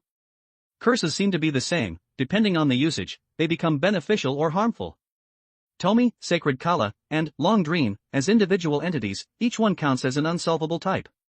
But if combined, Tomi can assimilate the Sacred Kala, and the Sacred Kala shares brains and can complete the nightmare world of the Long Dream. Of course, even if the curses are combined, one must find a method to link and utilize them, such as hypnosis and the 6 wonderful gates. New story, Junji Ito, I shall smash Hellstar Remina. White heavy checkmark, read 40 chapters ahead on all series. White heavy checkmark, get exclusive content and updates. Help us hit our targets. Direct hit 100 Power Stones equals plus 1 free chapter for all. Rocket 140 members equals plus 5 bonus chapters, all stories. Ghost P. Walnut-chan. Chapter 42, Amamiya Rin, Tomi, living our days well is more important than anything. 1,291 words. Come, everyone, lend me your strength. Let us use the power of the curse for the right path. Amamiya Rin extended the invitation to the Tomi as a matter of course, his tone extremely sincere. Right path? What is the right path? A thought from Tomi floated past, carrying a somewhat mocking smile. Who wants to be US with you? Kawakami Tomi curled her lips. She wanted to say something even more acrid and mean, but due to an inexplicable sense of tranquility, she couldn't get the words out. Playing house? Not interested. Go play by yourself. The thoughts of other Tomi rang out sporadically, all displaying a lack of interest. Not a single one was willing to accept Amamiya Rin's invitation. Did I ask for your opinion? Faced with this attitude from the Tomi, Amamiya Rin couldn't help but retort with a question. This single sentence immediately choked the Tomi into silence. Hey! Amamiya Rin. What do you mean? Do you intend to force us? You really dare to say that? The thoughts of the Tomi rippled through the Tomi network, carrying obvious displeasure and resistance as they indignantly rebuked Amamiya Rin. Didn't I say it before? For people like you, there is no need for kind persuasion. If I want to do something, I just need to notify you directly. Amamiya Rin smiled leisurely. Although his tone hadn't changed, his will was transmitted to the Tomi with incomparable clarity. You? Amamiya. Idiot. The Tomi were momentarily flustered with anger, annoyance rising in their hearts, yet they didn't know how to retort against Amamiya Rin. The last time Amamiya Rin spoke like this, he directly used Diana to drag them into the same state of Diana. The 100% synchronization phenomenon of the Tomi network allowed them to influence one another, and the side with the stronger willpower could naturally influence the side with the weaker willpower with ease. Amamiya Rin was undoubtedly the one with the strongest willpower.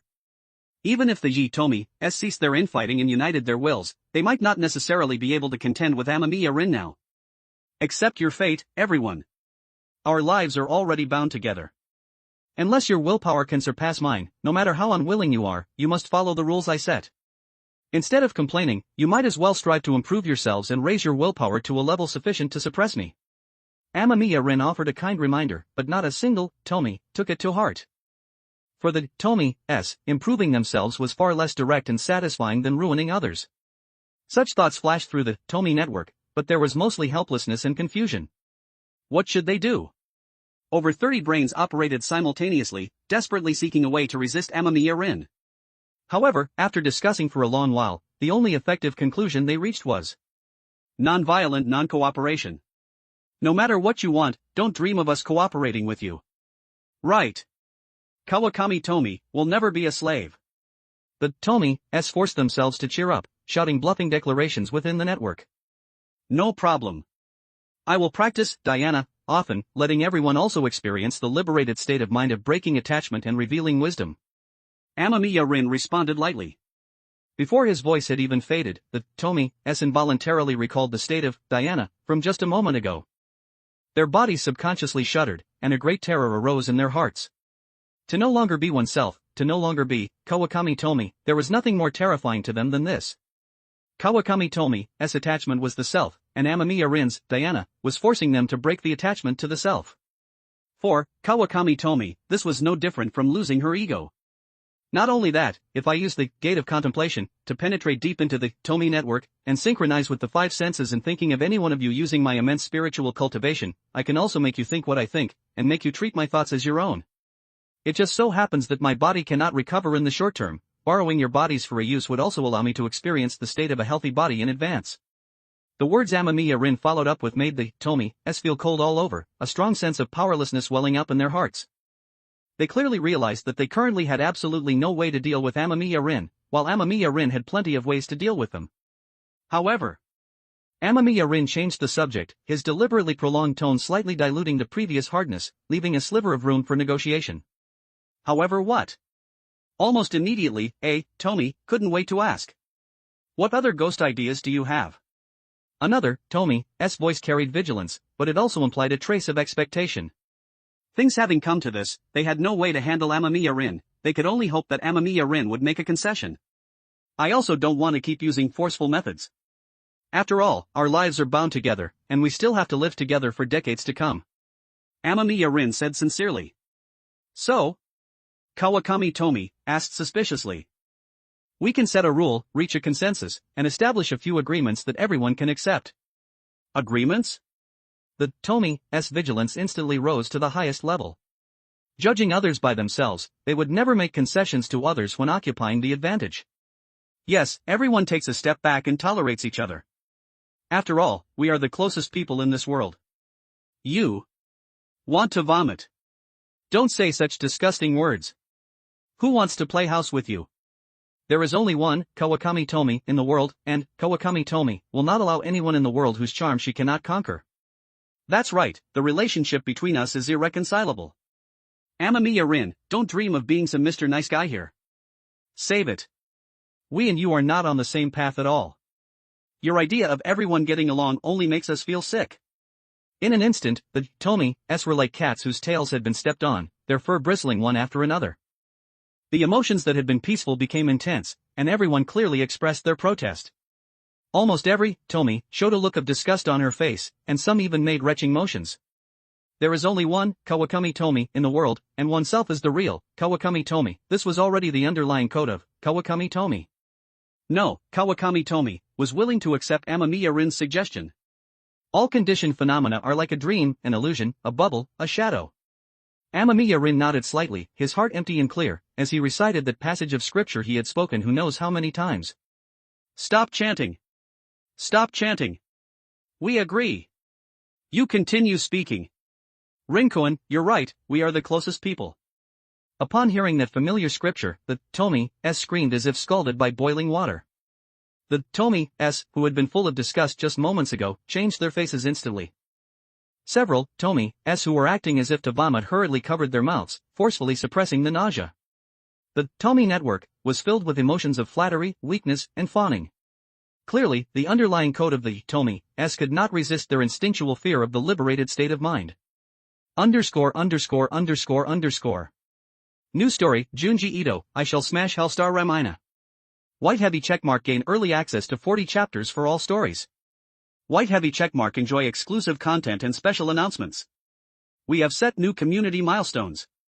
Direct hit 100 Power Stones equals plus 1 bonus chapter for all readers.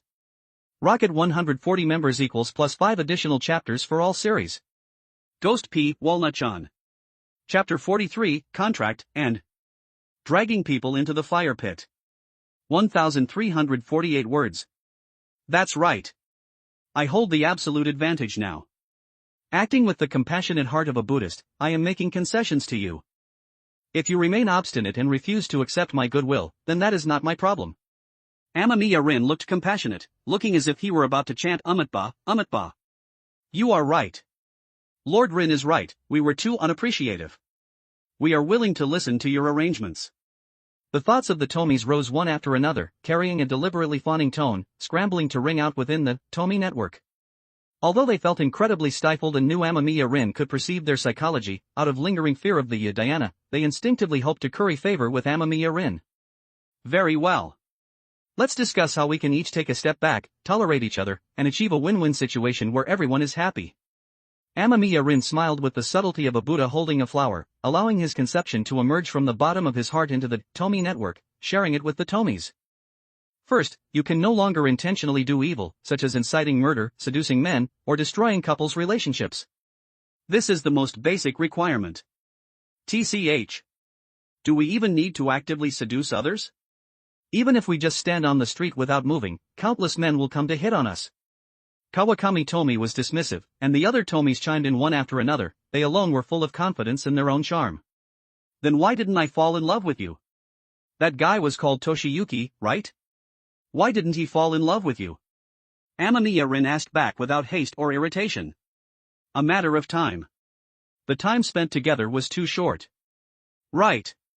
Our charm hasn't had time to work yet. As long as we spend a bit more time together, any man will fall in love with us, and you are no exception. The Tomis argued one after another, their mouths extremely stubborn. Not one was willing to admit their charm was insufficient. Fine, let's assume that's the case. My requirement is simply that you don't intentionally go out to do evil. Amamiya Rin spoke tolerantly. What do you mean assume that's the case?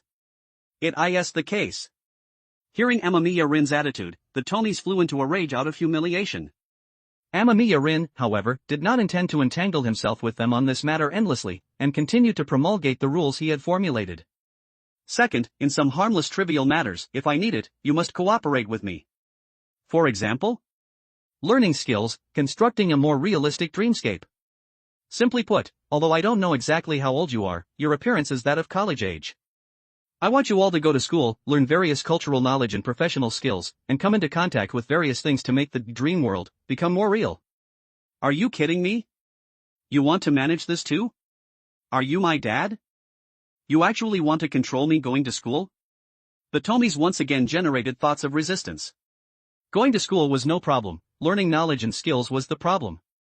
All Tomis regarded seeking pleasure in the moment as their life's purpose, not one wanted to study hard and make progress every day. Even Amamiya Rin himself didn't want to study. The premise was, if there was a choice. Learning is for the sake of survival. Amamiya Rin opened his mind, sharing the impressions of Hellstar Remina, Gyo, and I Am a Hero spin-off with the Tomis. What is this? So disgusting. This planet is too terrifying. Seeing the Hellstar Remina extending a long tongue in Amamiya Rin's memories, and the strange fish with legs darting everywhere, the Tomis were horrified, their eyes widening in shock and fear. Do you understand? Compared to real crises, you are far from qualified. If Hellstar Remina arrives at Earth, we must have a sturdy spaceship. If the gasfish monsters and zombies appear, we must develop devices to collect the gas and vaccines to eliminate the virus. This isn't saving the world, but saving ourselves. Amamiya Rin didn't want to talk about saving the world. Even if he had the heart, he didn't have the power. He could only try his best to protect the people he knew.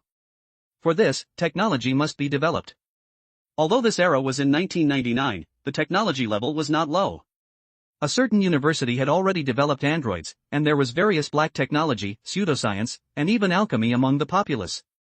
Relying on the nature of the long dream, perhaps they really could create a space fortress capable of sustaining hundreds of people for 100 years.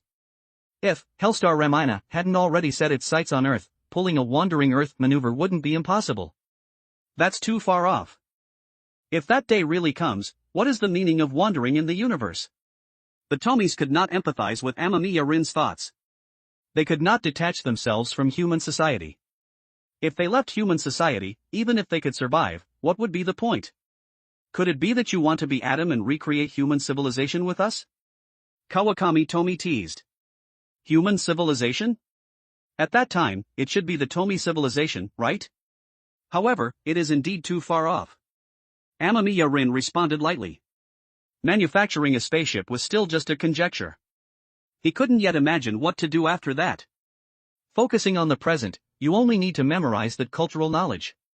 I will pursue advanced studies in the dreamscape and then share the memories with you. It's equivalent to you getting my results for free. How about that? Although it was a questioning tone, Amamiya Rin's will was very tough. The Tomis could feel Amamiya Rin's attitude of not backing down anymore, and tactfully did not continue to oppose. Then, there is the third point. Amamiya Rin continued to speak.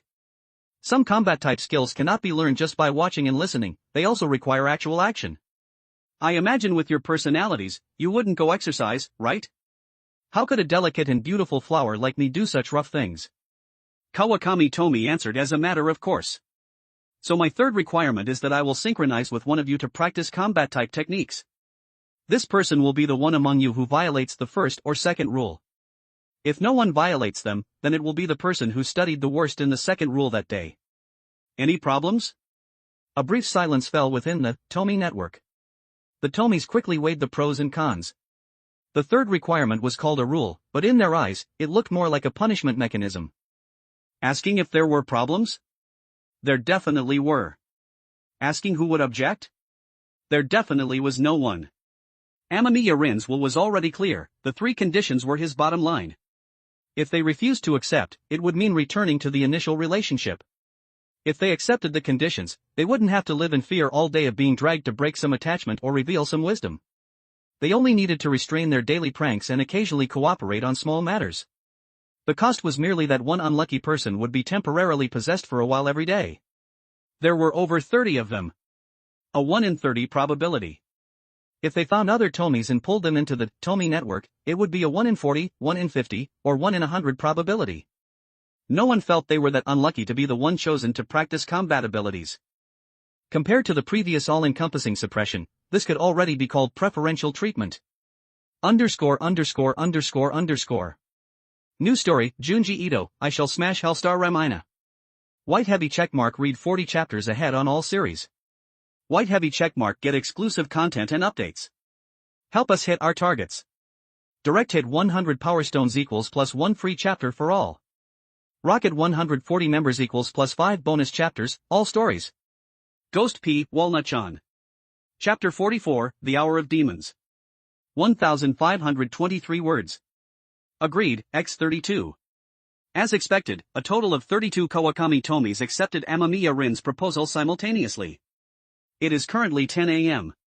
Starting from 3 p.m. tomorrow, I will make a judgment via the Tomy network, and select the one with the worst performance for synchronization. Only after announcing this decision did Amamiya Rin restrain his state of mind, weakening the emotional fluctuations and the connection. An imperceptible trace of rejoicing flashed past his eyes. Fortunately, Kawakami Tomy was not very bright. They focused all their thoughts on how to thoroughly kill other Tomys or how to seduce men, otherwise, this stratagem of his would not have succeeded. Has the benefactor succeeded? Amamiya Rin opened his eyes. The abbot sitting opposite him stopped the fingers that were turning the prayer beads. For the time being, it can be considered a success. Amamiya Rin gently exhaled and nodded. Tomy's demonic power is indeed terrifying, it can imperceptibly distort a man's mind and memories. The most terrifying thing is their patience, but they also have obvious weaknesses. I would like to hear the details. The abbot poured him a cup of fresh tea, the steam curling upward. Their attachment to the self is too severe, I'm afraid no one in this world can compare. Even if I can share my state of realization with them, I cannot break their attachment to the self. Amamiya Rin lifted the teacup, smelling the clear fragrance of the tea, and spoke faintly. As long as they cannot break their attachment to the self for a single day, they will fear the 6 wonderful gates I share with them. Once they break their attachment to the self, they will no longer have evil thoughts. Is this the benefactor's overt conspiracy? Perhaps only the benefactor could use such a method to restrain Kawakami Tomy. The abbot nodded thoughtfully, pressed his palms together, and performed a Buddhist greeting to Amamiya Rin. Excellent, excellent. If the benefactor can contain Kawakami Tomy and convert Kawakami Tomy with his own strength, it will surely be an act of boundless merit. You praise me too much, my original intention was merely self-preservation. Amamiya Rin put down the teacup, also pressed his palms together, and spoke humbly. What are the benefactor's plans for what comes next? The abbot asked. I plan to return to the hospital first. Amamiya Rin took the cane placed aside, stood up, and exercised his sore and weak legs. Although I want to hide in this deep old forest and cultivate in silence for a period of time, acting as the sword god of the 10-mile slope, I am still a patient after all. I must go back for a checkup and recuperate for a while. He sighed lightly. To be a recluse and use the synchronization of the Tomy network, to control Kawakami Tomy's body to learn and interact with society was the safest plan. However, his body did not support him doing so. The abbot also stood up and nodded slightly. It is only right. Shall this poor monk see the benefactor down the mountain? The two walked out of the meditation room one after the other, crossed the tranquil front courtyard, and arrived at the temple's mountain gate. If the benefactor has leisure time in the future, please come to visit the temple often. Although Kokoku Temple is small, it is quiet and is a good place for spiritual practice. The abbot stood still in front of the mountain gate, his face gentle, and exhorted Amamiya Rin. I certainly will. Thank you, abbot, for pointing out the way this time. Amamiya Rin pressed his palms together and bowed slightly to the abbot before turning around and stepping onto the stone stairs leading down the mountain. The air in the mountain forest in the morning was cool and clear, carrying the scent of soil and plants. Because the stone stairs were perennially damp, a thin layer of moss grew on the edges. On the silent mountain path, there were only occasional bird calls. Amamiya Rin walked under the lush shade of the trees. His speed was very slow, and he could feel the soreness and weakness of his muscles with every step, but every step was steady and powerful. With a thought, his legs and feet could keep up. That sense of stagnation between consciousness and body had lessened considerably. Walking from shortly after 10 a.m. until 11:30 a.m., Amamiya Rin finally stepped onto the edge of the highway. When he finally set foot on the flat concrete at the foot of the mountain, he breathed a sigh of relief, and a sense of accomplishment arose spontaneously. Coming here yesterday, it took him nearly 3 hours to climb from the highway to Kikoku Temple. Today it took only 1/3 of the time. He stood by the roadside, checked the direction, and walked along the highway for half an hour until he reached a nearby bus stop. After waiting there for a while, the bus arrived at the station around 1300 hours. Amamiya Rin struggled to get on the bus, put in the coins, and found a seat by the window to sit down. The scenery outside the window moved slowly backward. Amamiya Rin took out his mobile phone and dialed Dr. Kuroda's number. Moshi Moshi, Dr. Kuroda? It's me, Amamiya Rin. Amamiya-kun? Dr. Kuroda's raised voice came from the other end of the phone, carrying obvious worry and dissatisfaction. What on earth did you go do? Don't you know your own physical condition? You're being too reckless. Sorry, I had some private matters to deal with. I am currently on a bus returning to the city area. Amamiya Rin looked at the scenery outside the window and spoke apologetically. Private matters? What matter could be more important than your recovery? Dr. Kuroda complained unhappily for a few sentences, then sighed and continued. Forget it, it's good that you're coming back. I have something to tell you. Didn't Morita Hospital have a serious fire and homicide incident? It won't be able to receive patients for a short time. Your batch of patients is all being transferred to Toto General Hospital. You are the only one left. Thank you very much. Amamiya Rin thanked him sincerely. He had called Dr. Kuroda precisely for the matter of his upcoming hospitalization. In short, don't run around wildly anymore. Once you arrive, go directly to the reception desk on the first floor of the inpatient department at Toto General Hospital. Report my name and your information. I have already faxed your medical records and transfer procedures over. A nurse will be there to receive you. Dr. Kuroda's tone softened a bit, but he still exhorted Amamiya Rin with an unquestionable tone for a few more sentences. Only after receiving an affirmative response did he hang up the phone. By the time the bus returned to the urban area, more than an hour had passed. The familiar noise and crowds came into view. Amamiya Rin took a breath of the urban air mixed with vehicle exhaust. He felt it was starkly different from the cool clarity of the mountains. For his acute five senses, it counted as a kind of torture. The outside world suits me better after all. Shaking his head with a slight sense of speechlessness, Amamiya Rin got off the bus. His first priority was to fill his stomach. Having walked on the mountain road for over an hour, his stomach had long been growling with hunger. After eating a large bowl of the signature beef bowl at the famous Yoshinoya, Amamiya Rin made a trip to the courthouse. He didn't have much money on him. His current primary task was to withdraw the compensation fee from the trust account as soon as possible. However, after arriving at the courthouse, Amamiya Rin learned just how cumbersome the procedures were to take out that sum of money. He could only use living expenses as a reason to draw an advance of 100,000 yen. When Amamiya Rin walked out of the courthouse, it was already 5 p.m. in the evening, the so-called hour of meeting demons. Day and night intertwined at this moment. The sun's embers had not yet scattered, but the night colors were already quietly flooding in from the east.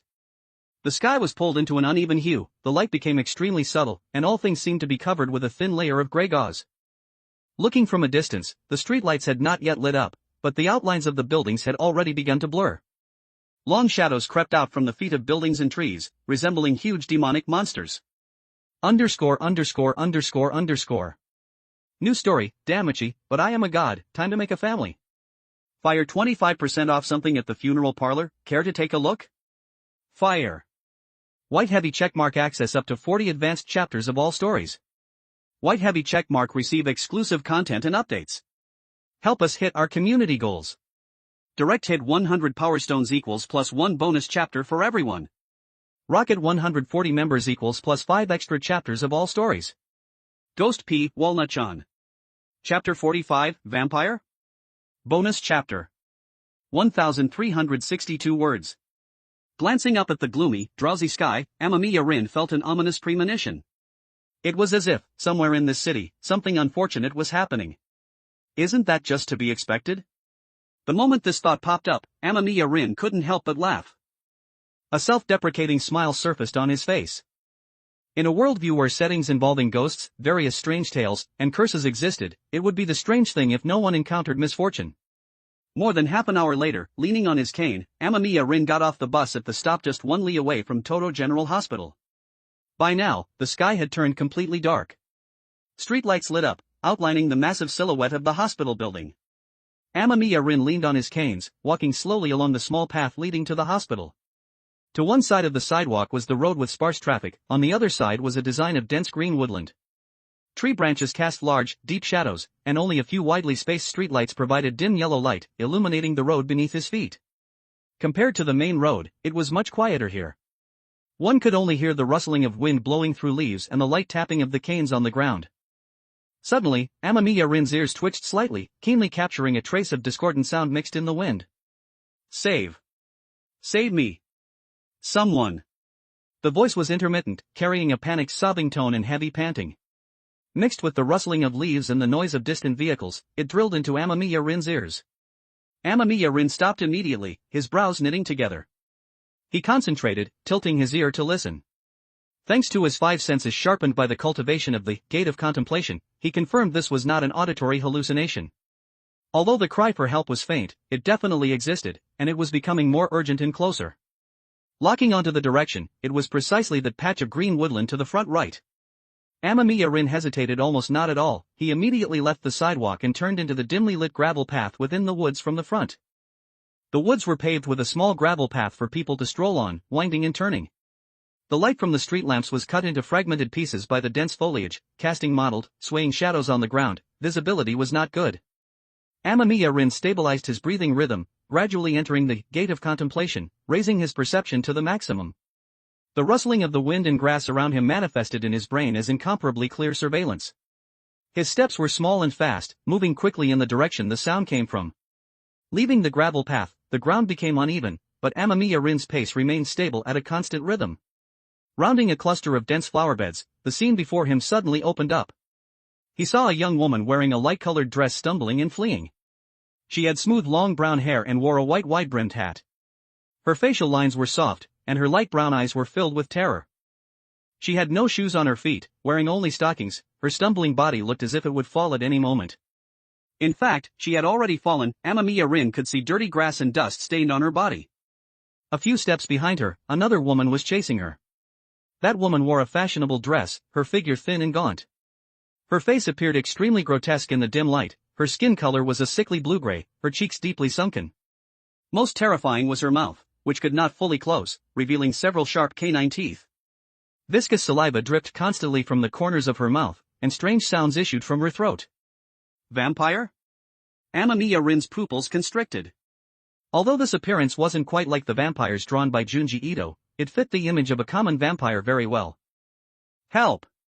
The direction the brown-haired girl was fleeing was precisely towards the sidewalk, which happened to make her meet the eyes of Amamiya Rin, who had walked in from the sidewalk. The moment she saw Amamiya Rin, a strong light suddenly erupted in the brown-haired girl's eyes. Her lips parted, about to cry out to Amamiya Rin for help. However, the cry for help stopped abruptly just as it reached her mouth. Her gaze swept over the 2 canes in Amamiya Rin's hands. That fire of hope that had just ignited dimmed rapidly, as if doused by cold water. Quick! Run away! There's a monster! She shouted loudly to Amamiya Rin and immediately changed direction, avoiding the location where Amamiya Rin was standing. Watching the brown-haired girl's subconscious action to avoid him, Amamiya Rin understood her thoughts. She is a good person. Amamiya Rin made a conclusion in his heart. A person unwilling to implicate the innocent could already be considered a good person. Then, since he had already come, since he had already seen it, there was no reason to stand by and watch. Not a human criminal like a robber or rapist, but a vampire? I didn't expect the first enemy after coming out of the mountains to be a monster of this level, but a vampire that can't kill a human female in a short time shouldn't be too difficult to kill. Run towards me! Amamiya Rin said calmly. His voice wasn't loud, yet it possessed a strange penetrating power, ringing in the brown-haired girl's ears. I won't be in trouble. The brown-haired girl was stunned upon hearing this, a trace of hesitation appearing amidst her panic. Quick! Amamiya Rin urged, while simultaneously taking a deep breath and closing his eyes. In an instant, he entered a deep state of, dhyana, the gate of contemplation. His chest rose and fell slowly but powerfully. His mind sank into the Tomi network, composed of 32 consciousnesses. Through those invisible neural connections, his will forcibly dragged all the Tomi-s into the same realm. The Tomi-s scattered all over the city, no matter what they were doing, experienced a momentary stagnation in their movements. Their breathing involuntarily followed Amamiya Rin's rhythm, becoming long and unified. A weak but definitely existing energy fed back along those invisible nerve lines, surging into Amamiya Rin's brain. Amamiya Rin's sympathetic nervous system activated instantly. His body secreted a large amount of adrenaline. The increase in blood oxygen content provided more sufficient energy for his neurons, while quickly expelling excess carbon dioxide, making his nerve signal transmission more efficient, more lucid, and more agile. Amamiya Rin's temples bulged slightly, feeling as if the world had been pressed on the slow-motion button. The sound of the wind, the friction of leaves, the footsteps of the vampire, and even the rapid heartbeat of the brown-haired girl all became unusually clear. His neural reaction speed was boosted to the limit at this moment, practically twice that of normal times. The brown-haired girl looked at Amamiya Rin's calm expression and his composed posture of closing his eyes to rest his mind. She glanced again at the ferocious monster getting closer and closer behind her. She steeled her heart, as if smashing a cracked pot, gritted her teeth, and charged towards Amamiya Rin's position. This turn of hers naturally led the relentlessly chasing vampire towards Amamiya Rin as well. That monster didn't seem to put the cane-wielding Amamiya Rin in its eyes at all. Its attention was completely focused on the prey before it. Roaring, it pounced closer, extending its long, slender arms to grab at the back of the brown-haired girl's neck. The moment the brown-haired girl and the vampire entered within 1.5 meters in front of Amamiya Rin, Amamiya Rin moved. ________. New story, Damachi, but I am a god, time to make a family. Fire 25% off something at the funeral parlor, care to take a look? Fire. White heavy checkmark, read 40 chapters ahead on all series. White heavy checkmark, get exclusive content and updates. Help us hit our targets. Direct hit 100 power stones equals plus 1 free chapter for all. Rocket 140 members equals plus 5 bonus chapters, all stories. Ghost P. Walnut-chan. Chapter 46, The First Battle. 1,399 words. Amamiya Rin's right foot slammed forward half a step, planting firmly on the ground. Using this as an axis, his core tightened, power rose from the ground, traveled through his lower back, and surged into his right shoulder. His tensed right arm became like a fully drawn bow, channeling the full weight and strength of his body into it. Thrust. An intent akin to a ki exploded within Amamiya Rin's brain, utilizing the hypnotic technique of autosuggestion. In that split second, the cane transformed into a blurred black shadow, stabbing out with vicious precision. It let out a sharp whistling sound as it tore through the air, its tip grazing the brown-haired girl's cheek and threading through her messy hair.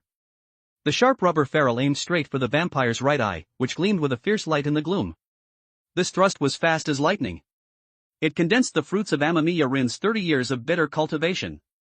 The monster obviously hadn't expected this cripple leaning on a cane to erupt with such fierce attacking power. It subconsciously jerked its head, attempting to avoid this strike aimed directly at its vitals. Pooh! The tip of the cane failed to fully hit the monster's eyeball, but it jabbed ruthlessly into the rim of its right eye socket. Ah! A dull sound of impact rang out, and the vampire threw its head back, letting out a howl of pain and fury. Her pursuit came to an abrupt halt. She slammed a hand over her injured right eye while her left eye stared dead at Amamiya Rin, filled with disbelief, pain, and chaotic killing intent. Having succeeded with one strike, Amamiya Rin harbored no thoughts of pursuing the attack. Borrowing the momentum of the thrust, his right foot quickly retreated a step. He sank his center of gravity and steadily retracted the cane with both hands, assuming it shouldn't no kami, middle stance. The tip of the cane pointed slightly upward, aimed at the vampire's throat and facial area. Amazing! Having run past Amamiya Rin, the brown-haired girl instinctively turned her head upon hearing that dull thud. Witnessing Amamiya Rin's thrust, her bright eyes widened, unblinking. Her red lips parted, her mouth hanging open in shock. She hadn't expected that this sickly-looking young man could force back that terrifying monster with a single blow. Amamiya Rin did not respond to her exclamation, his entire focus was concentrated on the vampire before him. In the state of the gate of contemplation, his perception was amplified to the limit. The rustling of the wind through the forest, the faint honking of horns in the distance, the vampire's heavy breathing, and even his own heart beating like a drum, all this information converged, constructing a holographic 3D map within Amamiya Rin's mind. He clearly captured the vampire's breathing growing heavier from pain, as well as that trace of instinctual dread within those eyes filled with madness and chaos. The vampire did not immediately pounce again. Instead, she crouched slightly low, like a beast, emitting a threatening low growl from deep within her throat. Amamiya Rin looked indifferent, his gaze sweeping over the vampire's twisted face. That blue-gray skin, the unclosable mouth, and the fangs were truly terrifying, but setting aside these inhuman characteristics, the underlying bone structure of her face fatally revealed a silhouette that was once beautiful. Inexplicably, she looked somewhat familiar, as if he had seen her somewhere before. Not someone I know personally, nor a common passerby, but someone who could leave an impression on me. An actor or star I saw on the ward's TV? The thought flashed through his mind, but now was not the time to delve into it. Run toward the main road. Don't look back. Find someone to help, Amamiya Rin ordered the girl behind him without turning his head. What about you? The girl asked hurriedly. I can hold on for a while. Stabbing the eye socket only elicited this reaction? Her strength seemed much greater than the vampire's in manga. Amamiya Rin did not believe he could kill the vampire before him with just a cane. Hold on. I'll bring people back immediately. Hearing this, the brown-haired girl immediately ran toward the hospital. However, this action stimulated the vampire. It let out a low roar, lowered its body, and slammed against the ground. Mud and grass clippings flew into the air beneath its feet as it lunged straight at Amamiya Rin with shocking speed. Amamiya Rin's pupils constricted slightly. In the state of the gate of contemplation, he clearly captured the subtle shrugging of the opponent's shoulder blades and the forward shift of gravity that telegraphed the pounce. Before the vampire had even taken half a step forward, Amamiya Rin had already reacted. His left foot stepped back, and his body leaned to the back right, lowering his center of gravity. He sidestepped at a precise angle, dodging dangerously close as the vampire's fingernails swept past his forehead, carrying a foul wind. Simultaneously, Amamiya Rin's right hand gripped the middle section of the cane, while his left hand stabilized the head. Channeling the torque of his entire body into the tip, the cane struck out like a poisonous snake leaving its hole, stabbing toward the back of the vampire's knee joint. Put! The rubber tip of the cane sank deeply into the soft hollow of the knee, an area dense with hamstring tendons and nerves. Taking such a heavy blow, the vampire's right leg went uncontrollably limp. Intense pain caused her leg muscles to spasm, and her body staggered forward, nearly kneeling on the ground. Having succeeded with the strike, Amamiya Rin did not pause for a moment. He immediately used the twisting momentum to drop to the ground and roll to the side. The vampire staggered a step, supporting herself with her left leg. She spun around in a rage, swinging her hand to slap at Amamiya Rin. Her force was extremely heavy, and her speed was extremely fast, yet Amamiya Rin had predicted it a second before she moved. Although his dodging motion was wretched, he managed to avoid the vampire's heavy blow just in time. The vampire's arm grazed past Amamiya Rin's scalp and smashed into the trunk of a bullfig tree nearby. Crack! Bark exploded and wood chips flew. The hard tree trunk was actually caved in by this slap, and sharp fingernails left several deep gouges in the wood. The strength gap is too big. I absolutely cannot get hit. Amamiya Rin scrambled up. Seeing the palm print and claw marks on the tree trunk, his heart couldn't help but shudder. The vampire, however, seemed unable to feel pain. She retracted her arm, her twisted face full of madness. But, she did not seem to have completely lost her intellect. 3 failures made the vampire understand that Amamiya Rin was not as weak as he appeared on the surface. She no longer charged head-on. Instead, she began to utilize the shadows of the woods, moving slowly around Amamiya Rin. Her gait was strange, carrying the patience of a predator, her blue-gray skin flickering in and out of view under the mottled light and shadow. Amamiya Rin crouched on the ground, clamping the cane between his arm and thigh to save stamina. The tip of the cane pointed at the vampire like a gun barrel. He shifted his feet to follow the vampire's movement trajectory, always keeping the front of his body facing her. However, his agility was far inferior to the vampire's. The vampire realized this as well. Suddenly, she accelerated, weaving through the shadows and trees of the forest, disappearing from Amamiya Rin's line of sight. The next moment, a black shadow shot out from the tree shadows to the rear left of Amamiya Rin. In the blink of an eye, it lunged behind him, sharp fingers carrying the sound of tearing air, clawing straight for the back of his neck. New story, Damachi, but I am a god, time to make a family. Fire 25% off something at the funeral parlor, care to take a look? Fire. White heavy checkmark jump 40 chapters ahead of the public release. White heavy checkmark get access to special perks and news. Help smash these goals. Direct hit 100 Power Stones equals plus 1 bonus chapter for everyone. Rocket 140 members equals plus 5 extra chapters for all stories. Ghost P. Walnut Chan. Don't forget to like and subscribe to Novels Wonderland.